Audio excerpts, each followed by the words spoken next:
ಬ್ರಹ್ಮಶ್ರೀ ಪಿತಾಮಹ ಸುಭಾಷ್ ಪತ್ರಿಜಿಯವರಿಗೆ ವಂದಿಸುತ್ತಾ, ಸ್ವರ್ಣಮಾಲಾ ಪತ್ರಿಜಿ ಅಮ್ಮನವರಿಗೆ ವಂದಿಸುತ್ತಾ, PSSM ಮೂವ್ಮೆಂಟ್ನ ಎಲ್ಲ pyramid ಮಾಸ್ಟರ್ಗಳಿಗೆ ವಂದಿಸುತ್ತಾ, ಹರಿವಾಯಿ ಗುರುಗಳಿಗೆ ವಂದಿಸುತ್ತಾ, ಭಗವಂತ ನಾರಾಯಣನಿಗೆ ವಂದಿಸುತ್ತಾ, ಗ್ರ್ಯಾಂಡ್ ಮಾಸ್ಟರ್ ಪ್ರಬೋಧಚುತ್ ಮಾಸ್ಟರ್ ಅವರಿಗೆ ವಂದಿಸುತ್ತಾ, ಲೋಕ ಕಲ್ಯಾಣಾರ್ಥವಾಗಿ ಅಂತ ನಡೀತಾ ಇರುವ ನಮ್ಮ ಈ ಧ್ಯಾನ ಯಜ್ಞದಲ್ಲಿ ಭಾಗವಹಿಸಿದಂತಹ ಎಲ್ಲ ಧ್ಯಾನ ಯೋಗಿ ಬಂಧುಗಳಿಗೆ ವಂದಿಸುತ್ತಾ, ನಮ್ಮ ಈ ಧ್ಯಾನ ಯಜ್ಞಕ್ಕೆ ಸಮಸ್ತ ಬ್ರಹ್ಮಾದಿ ದೇವತೆಗಳನ್ನ, ಯಕ್ಷಗಂಧರ್ವ ಕಿನ್ನರರ ಚೈತನ್ಯವನ್ನ ಆವಾಹನೆಯನ್ನು ಮಾಡೋಣ. ಮೇಲಿನ ಲೋಕಗಳ ಎಲ್ಲ ಆಸ್ಟ್ರಲ್ ಮಾಸ್ಟರ್ಸ್, ಎನ್ಲೈಟೆಡ್ ಮಾಸ್ಟರ್ ಚೈತನ್ಯವನ್ನ ಆವಾಹನೆಯನ್ನು ಮಾಡೋಣ. ಈ ಬ್ರಹ್ಮಾಂಡದಲ್ಲಿ ಯಾರೆಲ್ಲ ಬ್ರಹ್ಮರ್ಷಿಗಳು ಅಂತ ಇದ್ದಾರೆ, ಗ್ರ್ಯಾಂಡ್ ಮಾಸ್ಟರ್ಸ್ ಅಂತ ಇದ್ದಾರೆ, ಅವರೆಲ್ಲರ ಚೈತನ್ಯವನ್ನು ಕೂಡ ಆವಾಹನೆಯನ್ನು ಮಾಡೋಣ. ಸಪ್ತರ್ಷಿಗಳನ್ನ, ಸಪ್ತರ್ಷಿ ಪತ್ನಿಯರನ್ನ, ತ್ರಿಮೂರ್ತಿಗಳನ್ನ, ತ್ರಿಶಕ್ತಿಯರ ಚೈತನ್ಯವನ್ನ ಆವಾಹನೆಯನ್ನು ಮಾಡೋಣ. ಲೋಕ ಕಲ್ಯಾಣಾರ್ಥವಾಗಿ ಅಂತ ಹೇಳಿ ಯಾರೆಲ್ಲ ಕೂತು ತಪಸ್ಸು ಮಾಡ್ತಾ ಇದ್ದಾರೆ, ಧ್ಯಾನ ಮಾಡ್ತಾ ಇದ್ದಾರೆ, ಯೋಗಿಗಳು, ಸಿದ್ಧ ಪುರುಷರು, ಋಷಿ ಮುನಿಗಳು, ಅವರೆಲ್ಲರ ಚೈತನ್ಯವನ್ನು ಕೂಡ ಆವಾಹನೆಯನ್ನು ಮಾಡೋಣ.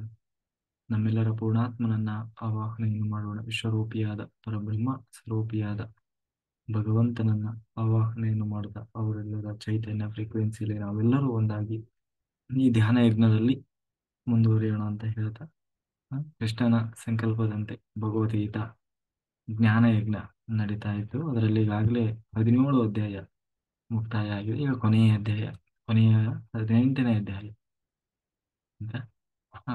ಈ ಕೃಷ್ಣ 17ನೇ ಅಧ್ಯಾಯದಲ್ಲಿ ವಿಸ್ತಾರವಾಗಿ ತಿಳಿಸಿದ ಏನು ಈ ಸಾತ್ವಿಕ, ರಾಜಸ, ತಾಮಸ ಹೇಗೆಲ್ಲ ಇರ್ತದೆ ಅಂತ ಹೇಳಿ, ಯಾವ್ಯಾವ ಅಂಶಗಳು ಹೇಗೆ 3 ರೀತಿಯಲ್ಲಿ ಹೇಗೆ ಕಾಡ್ತದೆ ಅಂತ ಹೇಳಿ ಕೃಷ್ಣ ಮೊದಲು ಸನ್ಯಾಸದ ಬಗ್ಗೆ ಹೇಳಿದ್ದ.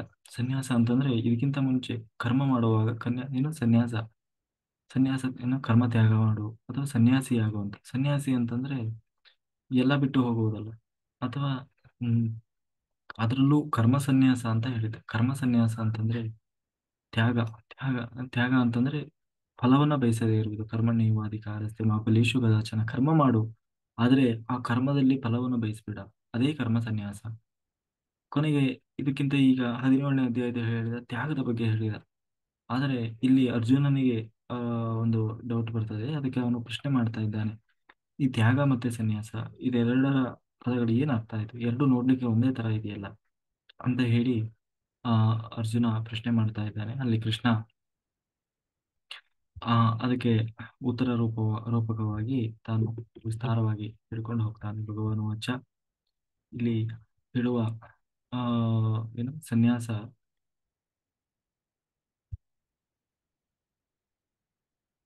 ಇಲ್ಲಿ ಕೃಷ್ಣ ಹೇಳ್ತಾ ಇರುವಂತಹ ಸನ್ಯಾಸ ಎಲ್ಲರನ್ನೂ ಒಳಗೊಂಡಂತಹ ಸನ್ಯಾಸ.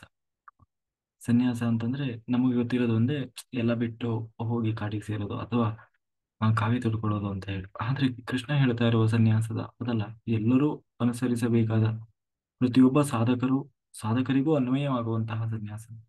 ಸನ್ಯಾಸದಲ್ಲಿ ಎರಡು ವಿಧ. ಒಂದು ಕರ್ಮದ ಫಲವನ್ನ ಬಿಡುವುದು, ತ್ಯಾಗ ಮಾಡುವುದು. ಇನ್ನೊಂದು ಬಯಕೆಗಳಿಗೆ ಪ್ರೇರಿತವಾದಂತಹ ಕರ್ಮವನ್ನೇ ತ್ಯಾಗ ಮಾಡುವುದು. ಒಂದು ಕರ್ಮವನ್ನೇ ಬಿಡೋದು, ಇನ್ನೊಂದು ಕರ್ಮವನ್ನು ಮಾಡೋದು ಆದರೆ ಅದರ ಫಲವನ್ನ ತ್ಯಾಗ ಮಾಡೋದು. ಈ ಎರಡು ರೀತಿಯ ಸನ್ಯಾಸ. ಇಲ್ಲಿ ತ್ಯಾಗ ಎಂದರೆ ಕರ್ಮವನ್ನ ತ್ಯಾಗ ಮಾಡುವುದು ಅಂತ ಅರ್ಥ ಅಲ್ಲ. ಬದಲಿಗೆ ಯಾವುದೇ ಕರ್ಮ ಇರಲಿ ಅದನ್ನ ಮಾಡಿ ಯಾವುದೇ ಫಲವನ್ನ ಬಯಸದೇ ಇರುವುದು, ಸತ್ಕರ್ಮವನ್ನ ಮಾಡಿ ಅದರ ಫಲವನ್ನ ಬಯಸದೇ ಇರುವುದು ಎಂದರ್ಥ ಅನ್ನೋದು ಅದರ ಅರ್ಥ ಆಗ್ತದೆ. ಹಾಗಾಗಿ ಯಾವ ಕರ್ಮವೇ ಇರಲಿ ಅದು ಭಗವಂತನ ಪ್ರೀತಿಗಾಗಿ ಅಂತ ಮಾಡಿ ಕೊನೆಗೆ ಯಾವುದು ಅದರ ಫಲವನ್ನ ಬಯಸದೆ ಕೇವಲ ಭಗವಂತ ಏನ್ ಕೊಡ್ತಾನೋ ಅದು ಅಂತ ಹೇಳಿ ದೇವರ ಇಚ್ಛೆಗೆ ಬಿಡುವುದು. ಫಲವನ್ನು ಬಯಸದೇ ಇರುವುದು ಅಂತ ಹೇಳಿ ಕೆಲಸ ಮಾಡಿ ಸಂಬಳ ಏನಂತೆ ಪಡೆಯದೇ ಇರುವುದು ಅಂತ ಅರ್ಥ ಅಲ್ಲ. ಕೆಲಸ ಮಾಡಿದ ಮೇಲೆ ಸಂಬಳ ಸಿಕ್ಕೇ ಸಿಗ್ತದೆ. ಹಾಗೆ ಆತರ ಅದು ಬಿಟ್ಟು 3 ಹೊತ್ತು ಬರೀ ಸಂಬಳದ ಬಗ್ಗೆನೇ ಯೋಚನೆ ಮಾಡೋದಿಲ್ಲ. ಹಾಗಾಗಿ ತ್ಯಾಗದ ವಿಷಯದಲ್ಲಿ ಈ ತ್ಯಾಗದ ಬಗ್ಗೆ ಕೃಷ್ಣ ಇನ್ನೂ ವಿಸ್ತಾರವಾಗಿ ಹೇಳ್ತಾ ಇದ್ದಾನೆ. ತ್ಯಾಗ ವಿಷಯದಲ್ಲಿ ನಿಶ್ಚಿತವಾದ ಅಭಿಪ್ರಾಯವನ್ನು ನಿನಗೆ ಹೇಳ್ತೇನೆ ಕೇಳು ಅಂತ ಹೇಳಿ, ಹೇಗೆ ಯಜ್ಞ, ದಾನ, ತಪಸ್ಸು 3 ವಿಧ ರೀತಿಯಲ್ಲಿ ಇರ್ತದೋ, ಅಂದ್ರೆ ರಾಜಸ, ತಾಮಸ, ಸಾತ್ವಿಕವಾಗಿ ಹೀಗೆ 3 ರೂಪದಿಂದ ಇದೆಯೋ, ಹಾಗೆ ತ್ಯಾಗವೂ ಕೂಡ ಮೂರು ರೀತಿಯಲ್ಲಿದೆಯಪ್ಪ. ಅದನ್ನ ಕೃಷ್ಣ ಅರ್ಜುನನಿಗೆ ಹೇಳ್ತಾ ಇದ್ದಾನೆ ನೋಡು ಅಂತ ಹೇಳ್ತಾ ಅವನನ್ನ ಭರಸತ್ತಮ, ಪುರುಷ ವ್ಯಾಘ್ರ ಅಂತ ಹೇಳಿ ಸಂಬೋಧನೆ ಮಾಡ್ತಾ ಹೇಳ್ತಾ ಇದ್ದಾರೆ. ಯಾವಾಗಲೂ ಭಗವಂತನ ಆರಾಧನಾ ರೂಪವಾಗಿ ಮಾಡುವಂತಹ ಯಜ್ಞ ದಾನ ತಪಸ್ಸು ಯಾವ ಇದನ್ನ ಯಾವತ್ತೂ ಬಿಡಬಾರದು. ಅದನ್ನ ಮಾಡಲೇಬೇಕು. ಇದಕ್ಕಿಂತ ಮಂಗಳಕರವಾದ ಸಂಗತಿ ಇನ್ನೊಂದಿಲ್ಲ. ಇವು ಮೂರು ಕೂಡ ನಮ್ಮ ಬದುಕನ್ನ ಪವಿತ್ರಗೊಳಿಸುವಂತಹ ಕ್ರಿಯೆಗಳು. ಇದಕ್ಕಾಗಿ ಹೆಚ್ಚು ಪವಿತ್ರವಾದ ಕ್ರಿಯೆ ಇನ್ನೊಂದು ಜಗತ್ತಿನಲ್ಲಿ ಇಲ್ಲ. ಹಾಗಾಗಿ ಇತರ ಎಲ್ಲಾ ಕ್ರಿಯೆಗಳಿಗೂ ಈ ಮೂರು ಕ್ರಿಯೆಗಳು ಏನಂತೀವಿ ಬಹಳ ಪ್ರಮುಖವಾದವು. ಆದ್ದರಿಂದ ನಮ್ಮ ಜೀವನದಲ್ಲಿ ಪ್ರತಿಯೊಂದು ಕ್ರಿಯೆ ಕೂಡ ಅದು ಯಜ್ಞ ದಾನ ತಪವಾಗಬೇಕು ಅಂತ ಹೇಳ್ತಾ ಕರ್ಮ ಮಾಡುವಾಗ ಅದರಲ್ಲಿ ಬರುವ ಮೂಲ ದೋಷ ಅಂತಂದ್ರೆ ನಾನು ಮಾಡಿದೆ ನನ್ನಿಂದಾಯಿತು ಅನ್ನುವ ಅಹಂಕಾರ. ಇದರ ಜೊತೆಗೆ ಆ ದೇವರ ಬಳಿ ನಮ್ಮ ಏನು ಫಲ ಕಾಮನೆಯನ್ನ ಅಂದ್ರೆ ದೊಡ್ಡ ಲೀಸ್ಟ್ ಇಟ್ಟುಕೊಂಡು ಕರ್ಮ ಮಾಡೋದು. ಅಂದ್ರೆ ಈ ಕರ್ಮ ಮಾಡಿ ಇದನ್ನ ಮಾಡೋದ್ರಿಂದ ಅದು ಸಿಗ್ತದೆ ಇದು ಸಿಗ್ತದೆ ಅನ್ನುವ ಅಪೇಕ್ಷೆಯನ್ನು ಇಟ್ಟುಕೊಂಡು ಮಾಡೋದು. ಇವು ಕರ್ಮದಲ್ಲಿರುವಂತಹ ಮಹಾದೋಷ ಅಂತ ಹೇಳಿ ಕೃಷ್ಣ ಹೇಳ್ತಾ ಇದ್ದಾನೆ. ಯಾವಾಗ ಈ ಎರಡು ನಿನ್ನಲ್ಲಿ ಇರ್ತದೆ ಆ ಕರ್ಮ ನಿನ್ನಗೆ ಅಂಟುಕೊಳ್ತದೆ. ಅಂದ್ರೆ ಒಂದು ವೇಳೆ ಅದು ಕೆಟ್ಟ ಕರ್ಮ ಆಗಿದ್ರೆ ಅದರಿಂದ ಏನಂತೀವಿ ಇನ್ನ ಕರ್ಮ ಕರ್ಮ ಬರೋದು ಅಂತೀವಲ್ಲ ಹಾಗೆ. ಅಂದ್ರೆ ನಾನು ಮಾಡಿದ ಕರ್ಮ ಅಂತೀವಲ್ಲ, ಕರ್ಮ ಅಂದ್ರೆ ಕೆಲಸ, ನಾವು ಮಾಡುವ ಕೆಲಸವೇ ಕರ್ಮ. ಅಹಂಕಾರದಿಂದ ಕರ್ಮ ಮಾಡಿದರೆ ಅದು ವ್ಯರ್ಥವಾಗ್ತದೆ. ಏಕೆಂದ್ರೆ ಅಹಂಕಾರ ಎಲ್ಲಿರ್ತದೆ ಅಲ್ಲಿ ಭಗವಂತ ಇರೋಲ್ಲ. ಹ ಹಾಗಾಗಿ ದೇವರೇ ಇಲ್ಲದೇ ಇರುವಾಗ ಮಾಡಿದ ಕರ್ಮ ಅದು ನಿನಗೆ ಬಂಧಕವಾಗ್ತದೆ. ಇನ್ನು ನಾವು ಫಲದ ಆಸೆಯಿಂದ ಕರ್ಮ ಮಾಡುವಾಗ, ಫಲದ ಆಸೆಯಿಂದ ಕರ್ಮ ಮಾಡಿ ಒಂದು ವೇಳೆ ನಾವು ಬಯಸಿದಂತಹ ಫಲ ಸಿಗದೇ ಇದ್ದಾಗ ಆಗ ನಮಗೆ ಕರ್ಮದಲ್ಲಿ ಆಸಕ್ತಿ ಹೋಗ್ತದೆ. ದೇವರ ಬಗ್ಗೆನೇ ನಮಗೆ ಜಿಗುಪ್ಸೆ ಬರ್ತದೆ. ಅಥವಾ ದೇವರು ಏನಪ್ಪಾ ನಾನು ಇಷ್ಟೆಲ್ಲ ಮಾಡಿದೆ ದೇವರು ನನಗೆ ಕೊಡ್ಲಿಲ್ಲ, ದೇವರು ಎಲ್ಲರಿಗೂ ಕೊಟ್ಟ ನನಗೆ ಕೊಡ್ಲಿಲ್ಲ ಅಂತ ಹೇಳಿ ದೇವರ ಮೇಲೆ ಅಪನಂಬಿಕೆ ಶುರುವಾಗ್ತದೆ. ಅಥವಾ ನೀನು ಆಧ್ಯಾತ್ಮಿಕವಾಗಿಯೇ ಹಿಂದೆ ಸರಿಯುವ ಸಾಧ್ಯತೆ ಇರ್ತದೆ. ಹಾಗಾಗಿ ಇದು ಫಲದ ಅಪೇಕ್ಷೆಯಿಂದ ಕರ್ಮ ಮಾಡುವುದರಿಂದ ಆಗುವಂತಹ ದೊಡ್ಡ ಅನಾಹುತ. ಹಾಗಾಗಿ ಇದು ನನ್ನ ನಿಶ್ಚಿತವಾದ ಅಭಿಪ್ರಾಯಪ್ಪ ಅಂತ ಹೇಳಿ ನೀನು ಬೇಕಾದದ್ದನ್ನ ಏನು ನಿನಗೆ ಆ ಏನು ನೀನು ಬೇಡವಾದ ಕರ್ಮವನ್ನು ಮಾಡಿದ ಬದಲಿಗೆ ಕರ್ಮವನ್ನ ಮತ್ತೆ ನಾನು ಮಾಡಿದೆ ಎನ್ನುವ ಆಸಕ್ತಿಯನ್ನ ಅಂದ್ರೆ ಅಹಂಕಾರವನ್ನ ಬಿಡು ಅಂತ ಹೇಳಿ ಕೃಷ್ಣ ಹೇಳ್ತಾ ಇದ್ದೆ. ಹಾಗಾಗಿ ಇದು ಕರ್ಮ ಸಿದ್ಧಾಂತದ ಅತ್ಯಂತ ಶ್ರೇಷ್ಠವಾದದ್ದು ತೀರ್ಮಾನ. ಕರ್ಮ ಸಿದ್ಧಾಂತವೇ ಹಾಗೆ. ಎಲ್ಲಿ ಕೃಷ್ಣ ಹೇಳುವ ಕರ್ಮ ಸಿದ್ಧಾಂತದಲ್ಲಿ ನಾನು ಮಾಡಿದೆ ಎನ್ನುವ ಅಹಂಕಾರ ಬೇಡ. ಎರಡನೇದ ಆ ಮಾಡಿದ ಕರ್ಮಕ್ಕೆ ಫಲವನ್ನು ನಿರೀಕ್ಷೆ ಮಾಡಬೇಡ. ಯಾವ ಕಾಲಕ್ಕೂ ನಾವು ನಮ್ಮ ನಿಯತ ಕರ್ಮವನ್ನ ತೊರೆಯಬಾರದು. ನಮಗೆ ನಾವು ಇಂತಿಂಥವ್ರು ಇಂತಿಂಥ ಕೆಲಸ ಮಾಡಬೇಕು ಅಂತ ಈಗಾಗಲೇ ಏನು ಒಂದು ನಿಯಮ ಅನ್ನೋದು ಇರ್ತದಲ್ಲ. ತಂದೆಯಾದವರು ತಂದೆಯ ಕರ್ಮ, ತಾಯಿಯಾದವರು ತಾಯಿಯ ಕರ್ಮ, ಹೀಗೆ ಮಕ್ಕಳು ಮರಿ ಎಲ್ಲರೂ ಗಂಡನಾದವನು ಹೆಂಡತಿಯಾದ ಅವರಿಗೂ ಪ್ರತಿಯೊಬ್ಬರಿಗೂ ಅವರದೇ ಆದ ಒಂದು ಕರ್ತವ್ಯ ಧರ್ಮ ಅನ್ನೋದಿದೆ. ಅದನ್ನ ಯಾವುದೇ ಕಾರಣಕ್ಕೂ ತೊರೆಯಬಾರದು. ಒಂದು ವೇಳೆ ತಪ್ಪು ತಿಳುವಳಿಕೆಯಿಂದ ನಿಯತ ಕರ್ಮವನ್ನು ಅಂದ್ರೆ ತನಗೆ ನಿಹಿತವಾದ ಕರ್ಮವನ್ನು ಬಿಟ್ಟರೆ ಆಗ ಅದು ತಾಮಸ ತ್ಯಾಗವಾಗ್ತದೆ. ಇಲ್ಲಿ ನಿಯತ ಕರ್ಮ ಅಂತಂದ್ರೆ ನಮ್ಮ ಜೀವನ ಯೋಗ್ಯತೆಗೆ ಯಾವುದು ನಿಯತವೋ ಆ ಕರ್ಮ. ಉದಾಹರಣೆಗೆ ಎಲ್ಲಾ ಕಾಲದಲ್ಲೂ ಎಲ್ಲರೂ ಮಾಡಬಹುದಾದ ಯಜ್ಞ ಅಂತಂದ್ರೆ ನಾಮಯಜ್ಞ, ಅಂದ್ರೆ ದೇವರ ನಾಮಸ್ಮರಣೆ ಮಾಡೋದು. ಆ, ಹಾಗೆ ಇದು ಯಜ್ಞದಲ್ಲಿ ಎಲ್ಲರಿಗೂ ಅನ್ವಯವಾಗುವಂತಹ ಕರ್ಮ. ಇದನ್ನ ಯಾರು ಬಿಡಬಾರದು. ಇನ್ನು ದಾನ, ಬ್ರಹ್ಮಚಾರಿಗಳು ಕನ್ಯಾದಾನ ಮಾಡುವ ಹಾಗಿಲ್ಲ, ಆದರೆ ಅದನ್ನ ಗೃಹಸ್ಥರು ಮಾಡಬೇಕು. ಗೃಹಸ್ಥನಿಗೆ ಕನ್ಯಾದಾನ ನಿಯತ ಕರ್ಮ, ಅದನ್ನು ಬಿಡಬಾರದು. ಎಲ್ಲರೂ ಮಾಡಬಹುದಾದ ದಾನ ಅಭಯ ದಾನ. ಮತ್ತೆ ಜ್ಞಾನದಾನ, ಜ್ಞಾನವನ್ನ ಎಲ್ಲರೂ ಹಂಚಬಹುದು, ಎಲ್ಲರೂ ಆ ದಾನ ಆ ಒಂದು ಕರ್ಮವನ್ನು ಮಾಡಬಹುದು, ಅದನ್ನು ಬಿಡಬಾರದು ಅಂತ ಹೇಳಿ ಹೀಗೆ ನಮಗೆ ಅಂದ್ರೆ ನಾವು ಮಾಡಲೇಬೇಕಾದ ನಾವು ಮಾಡಬಹುದಾದ ಕರ್ಮವನ್ನ ತಪ್ಪು ತಿಳುವಳಿಕೆಯಿಂದ ಅಥವಾ ಇನ್ಯಾವುದೋ ಅಯ್ಯೋ ನಮಗೆ ಆಗೋಲ್ಲಪ್ಪ ಅಥವಾ ಇನ್ಯಾವುದೋ ತಪ್ಪು ತಪ್ಪು ಸಂದೇಶದಿಂದ ಅದನ್ನು ಬಿಡಬಾರದು. ಯಾರಿಗೆ ಯಾವ ಕರ್ಮ ನಿಯತವೋ ಆ ಕರ್ಮವನ್ನ ಮಾಡಬೇಕು. ನಿಯತ ಕರ್ಮದಲ್ಲಿ ಫಲದ ಅಪೇಕ್ಷೆ ಇರಬಾರದು. ತಪ್ಪು ತಿಳುವಳಿಕೆಯಿಂದ ನಿಯತ ಕರ್ಮವನ್ನು ಬಿಟ್ಟರೆ ಅದು ತಾಮಸ ತ್ಯಾಗವಾಗ್ತದೆ ಅಂತ ಹೇಳಿ. ತಾಮಸ ತ್ಯಾಗ ಅಂದ್ರೆ ಹೇಗಿರ್ತದೆ ಅನ್ನೋದನ್ನ ಹೇಳಿ. ಈಗ ರಾಜಸ ತಾಮ ಹೇಗಿರ್ತದೆ, ಆ, ನಮಗೆ ನಮ್ಮ ನಿಯತ ಕರ್ಮ ಮಾಡಬೇಕು ಎನ್ನುವುದು ಗೊತ್ತಿದ್ದು ಕೂಡ ಆದರೆ ಮನಸ್ಸಿಗೆ ದೇಹಕ್ಕೆ ನೋವಾಗ್ತದೆ ಎನ್ನುವ ಕಾರಣಕ್ಕೆ ಅಥವಾ ಕರ್ಮವನ್ನು ಮಾಡದೆ ಬಿಡುವುದು ಅದು ರಾಜಸ ತ್ಯಾಗವಾಗ್ತದೆ. ಉದಾಹರಣೆಗೆ ಯಾವುದೋ ಒಂದು ಸಿನಿಮಾ ನೋಡಬೇಕು ಅಥವಾ ನಂದೇನೋ ಬಹಳ ಫೇವರೇಟ್ ಸೀರಿಯಲ್ ಬರ್ತದೆ ಅನ್ನೋ ಕಾರಣಕ್ಕೋ ಅಥವಾ ಇನ್ನೇನೋ ಕಾರಣಕ್ಕೆ ಮನಸ್ಸಿನ ಉತ್ಕಟ ಬಯಕೆಯಿಂದ ಕರ್ಮವನ್ನು ಕೈ ಬಿಡೋದಿರ್ಬೋದು. ಅಥವಾ ನನಗೆ ಬಹಳ ಚಳಿ ಆಗ್ತದೆ ಅಥವಾ ನನಗೆ ಉಪವಾಸ ಮಾಡ್ಲಿಕ್ಕೆ ಆಗೋಲ್ಲ ಬಹಳ ಹೊಟ್ಟೆ ತಡೆಯಕ್ಕಾಗಲ್ಲ ಅನ್ನೋ ಕಾರಣದಿಂದ ಅಥವಾ ಇನ್ಯಾವುದೋ ಇನ್ನೇನೇನೋ ಕಾರಣದಿಂದ ನಮ್ಮ ಏನು ಕಷ್ಟ ಆಗ್ತದೆ ಅನ್ನೋ ಕಾರಣದಿಂದಾಗಿ ಒಂದು ವೇಳೆ ತ್ಯಾಗ ಮಾಡಿದರೆ ಅದು ರಾಜಸ ತ್ಯಾಗವಾಗ್ತದೆ. ಇಂತಹ ರಾಜಸ ತ್ಯಾಗ ಮಾಡಿದರೆ ನಿಜವಾದ ತ್ಯಾಗದ ಫಲ ಸಿಗೋದಿಲ್ಲ.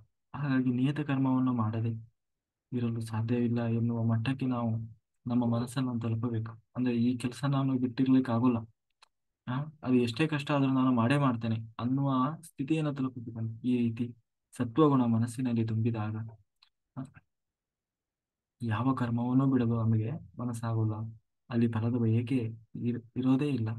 ಸದಾ ಭಗವಂತನ ಪ್ರೀತಿಗಾಗಿ ಅಂತ ಮಾಡುವಾಗ ಅಲ್ಲಿ ನಮಗೆ ಯಾವುದೂ ಕಷ್ಟ ಅಂತ ಅನಿಸಿಕೊಳ್ಳುವುದಿಲ್ಲ. ಯಾವುದೇ ಅಹಂಕಾರ ಆ, ಇಲ್ಲದೆ ಇರುವುದು. ಎಲ್ಲಾ ಕರ್ಮದ ಮಹತ್ವ ತಿಳಿದು ನಿಯತವಾಗಿ ಕರ್ಮ ಮಾಡುವುದು, ಇದು ಸಾತ್ವಿಕ ತ್ಯಾಗವಾಗ್ತದೆ ಅಂತ ಹೇಳಿ ಈ ಕರ್ಮದ ಬದಲೇ ಆ, ಅಂತ ಹೇಳಿ ಕೃಷ್ಣ ಮುಂದೆ ಹೇಳ್ತಾ ಇದ್ದಾನೆ. ಈ ಒಬ್ಬ ಒಬ್ಬ ಸಾತ್ವಿಕ ತ್ಯಾಗಿ ಯಾವ ರೀತಿ ತನ್ನ ಕರ್ಮವನ್ನು ನೋಡ್ತಾನೆ ಎನ್ನುವುದನ್ನ ಹೇಳ್ತಾ ಇದ್ದಾನೆ. ನಾವು ಮಾಡಿದ ಹಿಂದಿನ ಯಾವುದೋ ಒಂದು ಕರ್ಮದಿಂದ ಇಂದು ನಮಗೆ ಕೆಟ್ಟ ಪರಿಣಾಮ ಆಗ್ತಾ ಇರ್ಬೋದು, ಅಥವಾ ಹಿಂದೆ ಮಾಡಿದ ಯಾವುದೋ ಕರ್ಮದಿಂದ ಇವತ್ತು ನಮಗೆ ಒಳ್ಳೇದಾಗ್ತಾ ಇರ್ಬೋದು. ಒಬ್ಬ ಸಾತ್ವಿಕ ತ್ಯಾಗಿಯಾದವನು ಹೇಗಿರ್ತಾನೆ ಅಂತಂದ್ರೆ ಅದು ಯಾವುದಕ್ಕೂ ತಲೆ ಕೆಡಿಸ್ಕೊಳ್ಳೋದಂತೆ. ಅಂದ್ರೆ ಒಳ್ಳೇದಾಯ್ತು ಅಂತ ಹಾರಾಡೋಲ್ಲ, ಕೆಟ್ಟದಾಯ್ತು ಅಂತ ಹೇಳಿ ಕುಸಿದು ಹೋಗಲ್ಲ. ಆತ ದುಃಖ ದುಃಖಕರವಾದ ಕರ್ಮವನ್ನು ದ್ವೇಷಿಸೋದಿಲ್ಲ. ಆ, ಹೇ- ಹಾಗೆ ದ್ವೇಷಿಸುವ ಎಲ್ಲವನ್ನು ಸಮಾನವಾಗಿ ಸ್ವೀಕಾರ ಮಾಡ್ತಾನೆ. ಇವನು ಸಾತ್ವಿಕ ತ್ಯಾಗಿಯ ಮನಸ್ಸು ಸತ್ವಗುಣದಿಂದ ತುಂಬಿರ್ತದೆ. ಅವನಿಗೆ ಈ ತಾಮಸ ರಾಜಸ ಚಿಂತೆಗಳೇ ಬರೋದಿಲ್ಲ.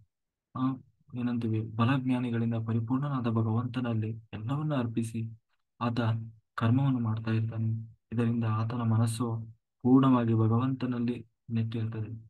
ಮೇಧಾವಿಯಾಗಿರುವವನು ಈತನಿಗೆ ತನ್ನ ಬದುಕಿನ ಪ್ರತಿ ನಡೆಯೂ ಎಚ್ಚರವಾಗಿರ್ತದೆ. ಭಗವಂತನಲ್ಲಿ ನೆಲೆಗೊಂಡ ಇಂತಹವರ ಮನಸ್ಸಿಗೆ ಎಂದೂ ಯಾವ ಗೊಂದಲವೂ ಕೂಡ ಸುಳಿಯೋದಿಲ್ಲ. ಹಾಗಾಗಿ ಮನುಷ್ಯನಾಗಿ ಹುಟ್ಟಿದ ಮೇಲೆ ಹುಟ್ಟಿನಿಂದ ಸಾಯುವ ತನಕ ನಾವು ಕರ್ಮವನ್ನು ಮಾಡಲೇಬೇಕು. ಕರ್ಮವನ್ನು ಬಿಟ್ಟು ಬದುಕಲಿಕ್ಕೆ ಸಾಧ್ಯ ಇಲ್ಲ. ನಾವು ತೊರೆಯಬೇಕಾದದ್ದು ಕರ್ಮವನ್ನಲ್ಲ, ಕರ್ಮದ ಫಲವನ್ನ. ಈ ರೀತಿ ಕರ್ಮ ಮಾಡಿಕೊಂಡು ಕರ್ಮಫಲ ತೊರೆದವನು ಕರ್ಮತ್ಯಾಗಿ ಆಗ್ತಾನೆ. ಹಾಗಾಗಿ ಕರ್ಮ ಮಾಡುವುದರಿಂದ ಸುಖವಾಗಬಹುದು, ದುಃಖವಾಗಬಹುದು, ಅಥವಾ ಸುಖ ದುಃಖ ಎರಡೂ ಸಿಗಬಹುದು. ಕರ್ಮಫಲ ತ್ಯಾಗ ಮಾಡದೆ ಆ ಕರ್ಮ ಮಾಡುವವರಿಗೆ ಇದು ಸತ್ತ ಮೇಲೆ ಸಿಗ್ತದೆ. ಅಂದ್ರೆ ಕರ್ಮ ಫಲವನ್ನು ತ್ಯಾಗ ಮಾಡಲ್ಲ, ಆದ್ರೆ ಕರ್ಮ ಮಾಡ್ತಾನೆ ಇರ್ತಾನೆ ನಿರಂತರವಾಗಿ. ಅದರ ಫಲ ಅವನಿಗೆ ಸತ್ತ ಮೇಲೆ ಸಿಗ್ತದೆ. ಇವರು ಕರ್ಮ ಮತ್ತೆ ಕರ್ಮಫಲದ ಸುಳಿಯಲ್ಲಿಯೇ ಸಿಕ್ಕಿ ಸಂಸಾರದ ಬಂಧನದಲ್ಲಿ ಸಿಕ್ಕಿ ಹಾಕಿಕೊಳ್ತಾರೆ. ಅಂದ್ರೆ ಮತ್ತೆ ಮತ್ತೆ ಹುಟ್ಟಿ ಬರ್ತಾರೆ. ಆ ಕರ್ಮಕ್ಕೆ ಸಿಕ್ಕಿ ಹಾಕಿಕೊಂಡು ಮತ್ತೆ ಹುಟ್ಟಿ ಬರ್ತಾರೆ, ಮತ್ತೆ ಕರ್ಮ ಮಾಡ್ತಾರೆ, ಮತ್ತೆ ಜೀವನ ಪೂರ್ತಿ ಆ ಏನೋ ಒಂದು ಆಸೆಗಾಗಿ ಕೆಲಸ ಮಾಡಿದ, ದುಡಿದ ಹಣ ಸಂಪಾದನೆ ಮಾಡಿದ, ಆಸ್ತಿ ಸಂಪಾದನೆ ಮಾಡಿದ, ಎಲ್ಲ ಸಂಪಾದನೆ ಮಾಡಿ ಒಂದು ದಿನ ಸತ್ತು ಹೋದ. ಮತ್ತೆ ಇವನು ಮುಂದಿನ ಕಥೆ ಏನು ಅಂತಂದ್ರೆ ಮತ್ತೆ ಹುಟ್ಟಿ ಬರ್ತಾನೆ, ಮತ್ತೆ ದುಡಿತಾನೆ. ಹಿಂಗೆ ಕರ್ಮ ಕರ್ಮ ಮಾಡೋದ್ರಲ್ಲೇ ಇವನ ಜನ್ಮಗಳು ಕಳೀತಾನೆ ಇರ್ತದೆ ಹೊರತು ಮೇಲಕ್ಕೆ ಇರೋಲ್ಲ. ಆದರೆ ಕರ್ಮ ಫಲದ ಅಪೇಕ್ಷೆಯೇ ಆ, ಇಲ್ಲದವರಿಗೆ ಇದು ಯಾವತ್ತೂ ಸೋಕೋದಿಲ್ಲ. ಈ ತರದ ಒಂದು ಅವಸ್ಥೆ ಯಾವತ್ತೂ ಸೋಕೋದಿಲ್ಲ. ಇವರಿಗೆ ಏನು ಬಂದರೂ ಅದು ಭಗವಂತನ ಪ್ರಸಾದ ಅಂತ ಹೇಳಿ ಸ್ವೀಕಾರ ಮಾಡ್ತಾ ಇರ್ತಾರೆ. ಅದರಲ್ಲಿ ಬೇಕಾದ್ದು ಬೇಡವಾದ್ದು ಅನ್ನುವ ಭೇದವೂ ಅವರಿಗೆ ಇರೋಲ್ಲ. ಎಲ್ಲವನ್ನೂ ಕೂಡ ದೇವರ ಪ್ರಸಾದ ಅಂತ ಸ್ವೀಕಾರ ಮಾಡ್ತಾರೆ. ಕೃಷ್ಣ ಹೇಳ್ತಾನೆ ಇದೇ ನಿಜವಾದ ಮೋಕ್ಷದ ಮಾರ್ಗ. ಉದಾಹರಣೆಗೆ ಅದನ್ನ ನಾವು ಇಲ್ಲಿ ನೋಡೋದಾದ್ರೆ, ರಾಜ್ಯದ ಅಧಿಕಾರದ ಆಸೆಯಿಂದಲೋ ಸಿಂಹಾಸನ ಪಡಿಬೇಕು ಅನ್ನುವ ಆಸೆಯಿಂದಲೋ ಆ, ಇಲ್ಲಿ ಭಗವಂತನನ್ನ ಮರೆತು ಯುದ್ಧವನ್ನು ಮಾಡುವವ ಯುದ್ಧದಲ್ಲಿ ನಡೆಯುವ ಪ್ರತಿಯೊಂದು ಪ್ರಾಣಹಾನಿಗೂ ಕೂಡ ಕಾರಣನಾಗ್ತಾನೆ. ಆತ ಈ ಪಾಪದ ಆ ಹೊರೆಯಿಂದ ಈ ಪಾಪದ ಹೊರೆಯಿಂದ ಸತ್ತ ನಂತರ ಪಡಿಬೇಕಾಗ್ತದೆ. ಅಂದ್ರೆ ದುರಾಸೆಯಿಂದ ಈಗ ದುರ್ಯೋಧನ ಮಾಡ್ತಾ ಇದ್ದಾನಲ್ವ. ಹ್ಮ್ ಅಂದ್ರೆ ಯಾವುದೋ ಒಂದು ನಾನು ಏನು ಸಾಮ್ರಾಜ್ಯವನ್ನು ಪಡಿಬೇಕು, ಆ ಆಮೇಲೆ ಏನಂತೀವಿ ಆ ಒಂದು ಆ ದುರಾಸೆಯಿಂದ ಪಾಂಡವರ ಮೇಲಿನ ದ್ವೇಷದಿಂದ ಯುದ್ಧ ಮಾಡ್ತಾ ಇದ್ದಾನೆ. ಖಂಡಿತ ಅವನಿಗೆ ಸಂಪೂರ್ಣ ಪಾಪ ಬರ್ತದೆ. ಆ ಪಾಪದ ಹೊರೆಯನ್ನು ಅವನು ಸತ್ತ ನಂತರ ಪಡಿಬೇಕಾಗ್ತದೆ. ಆದರೆ ಕರ್ತವ್ಯ ಕಾರಣಕ್ಕಾಗಿ ಯಾವುದೇ ಸ್ವಾರ್ಥವಿಲ್ಲದೆ ಎಲ್ಲವನ್ನು ಭಗವಂತನಿಗೆ ಅರ್ಪಿಸಿ ಯುದ್ಧ ಮಾಡುವವನಿಗೆ ಯಾವ ಪಾಪದ ಲೇಪವೂ ಕೂಡ ಅಂಟುವುದಿಲ್ಲ ಅಂತ ಹೇಳ್ತಾ, ನಮ್ಮಲ್ಲಿ ಬಹಳ ಅನೇಕರಿಗೆ ಪ್ರಶ್ನೆ ಬರಬಹುದು, ಅಲ್ಲ ನಾವು ಮಾಡಿದ ಕೆಲಸವನ್ನ ನಾನು ಮಾಡಿದೆ ಅಂತ ಹೇಳೋದ್ರಲ್ಲಿ ತಪ್ಪೇನಿದೆ? ಅಲ್ಲ, ಎಲ್ಲ ನಾನೇ ಮಾಡ್ತಾ ಇದ್ದೀನಲ್ಲ. ಈ ಪ್ರಶ್ನೆಗೆ ಆ ಏನಂತೀವಿ, ಈ ಪ್ರಶ್ನೆಗೆ ನಾವು ಉತ್ತರ ಕಂಡುಕೊಳ್ಬೇಕು ಅಂತ ಆದ್ರೆ, ಒಂದು ಕ್ರಿಯೆ ನಡಿಬೇಕಾದರೆ ಈ ಕ್ರಿಯೆ ಹಿಂದೆ ಒಟ್ಟು 5 ಕಾರಣಗಳಿರ್ತದೆ. ಅದನ್ನ ನಾವು ತಿಳ್ಕೊಳ್ಬೇಕು. ಕೃಷ್ಣ ಅದನ್ನ ಇಲ್ಲಿ ವಿಸ್ತಾರವಾಗಿ ಹೇಳ್ತಾ ಇದ್ದಾನೆ. ಪ್ರತಿಯೊಂದು ಕ್ರಿಯೆ ನಡಿಬೇಕಾದ್ರೆ 5 ಕಾರಣಗಳಿರ್ತದೆ. ಆ ಆ ಕಾರಣವನ್ನು ತಿಳಿದುಕೊಂಡವನು ಯಾರು ಕೂಡ ನಾನು ಕೆಲಸ ಮಾಡಿದೆ, ನಾನು ಕರ್ಮ ಮಾಡ್ತಾ ಇದ್ದೀನಿ ಅಂತ ಹೇಳಿ ತಿಳ್ಕೊಳ್ಳೋದು.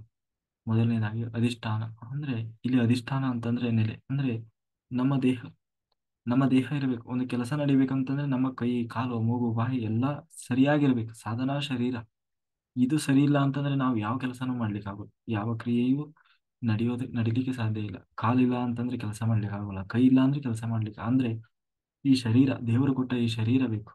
ಹಾ ಹ್ಮ್, ನಮಗೆ ದೊರೆತಿರುವ ಈ ಸಾಧನ ಶರೀರ ಯಾರಿಂದ ಬಂದಿತು? ದೇವರಿಂದ ಬಂದಿತು. ಅಲ್ಲ, ನಾನು ದುಡಿತೀನಿ, ನಾನು ತಿಂತೀನಿ, ಇದರಲ್ಲಿ ದೇವ್ರದ್ದು ಏನು ಬಂತು? ಹ್ಮ್? ನಾನು ದುಡಿದ್ರೆ ತಾನೇ ಏನು ನನ್ನ ಹೊಟ್ಟೆಪಾಡು ನಡೆಯೋದು. ಅದರಲ್ಲಿ ದೇವರ ದೊಡ್ಡ ಸ್ಥಾನಕ್ಕೆ ಏನು ಅಂತ ಹೇಳಿದ್ರೆ, ದೇವರು ಕೈಕಾಲು, ಮೂಗು, ಬಾಯಿ ಎಲ್ಲ ಚೆನ್ನಾಗಿ ಕೊಟ್ಟರೆ ತಾನೇ ನಾನು ದುಡಿಯೋದು. ಒಂದು ವೇಳೆ ಅದಕ್ಕೆ ಎಲ್ಲ ಏನೋ ಹುಷಾರಿಲ್ಲ ಅಂತ ಹೇಳಿ ಮನೆಯಲ್ಲಿ ಮಲಗಿಸಿದರೆ, ಕೈಯೋ ಕಾಲೋ ಮುರಿದು ಮನೆಯಲ್ಲಿ ಮೂಲೆಯಲ್ಲಿ ಕೂರಿಸಿದ್ರೆ ಏನೋ ದುಡಿತಿ. ಹಾಗೆ ಸಾಧನಾ ಶರೀರ ಅದು ಭಗವಂತ ಕೊಟ್ಟ ಪ್ರಸಾದ, ಅದು ಮುಖ್ಯ. ಎರಡನೇದು ಕರ್ತ. ಶರೀರದಲ್ಲಿ ಕೂತು ನಮ್ಮ ಕ್ರಿಯೆಯನ್ನು ನಿಯಂತ್ರಿಸುವ ಭಗವಂತ ನಿಜವಾದ ಕರ್ತ, ಅಂದ್ರೆ ಮಾಡಿಸುವವ. ಆತ ಸ್ವತಂತ್ರ.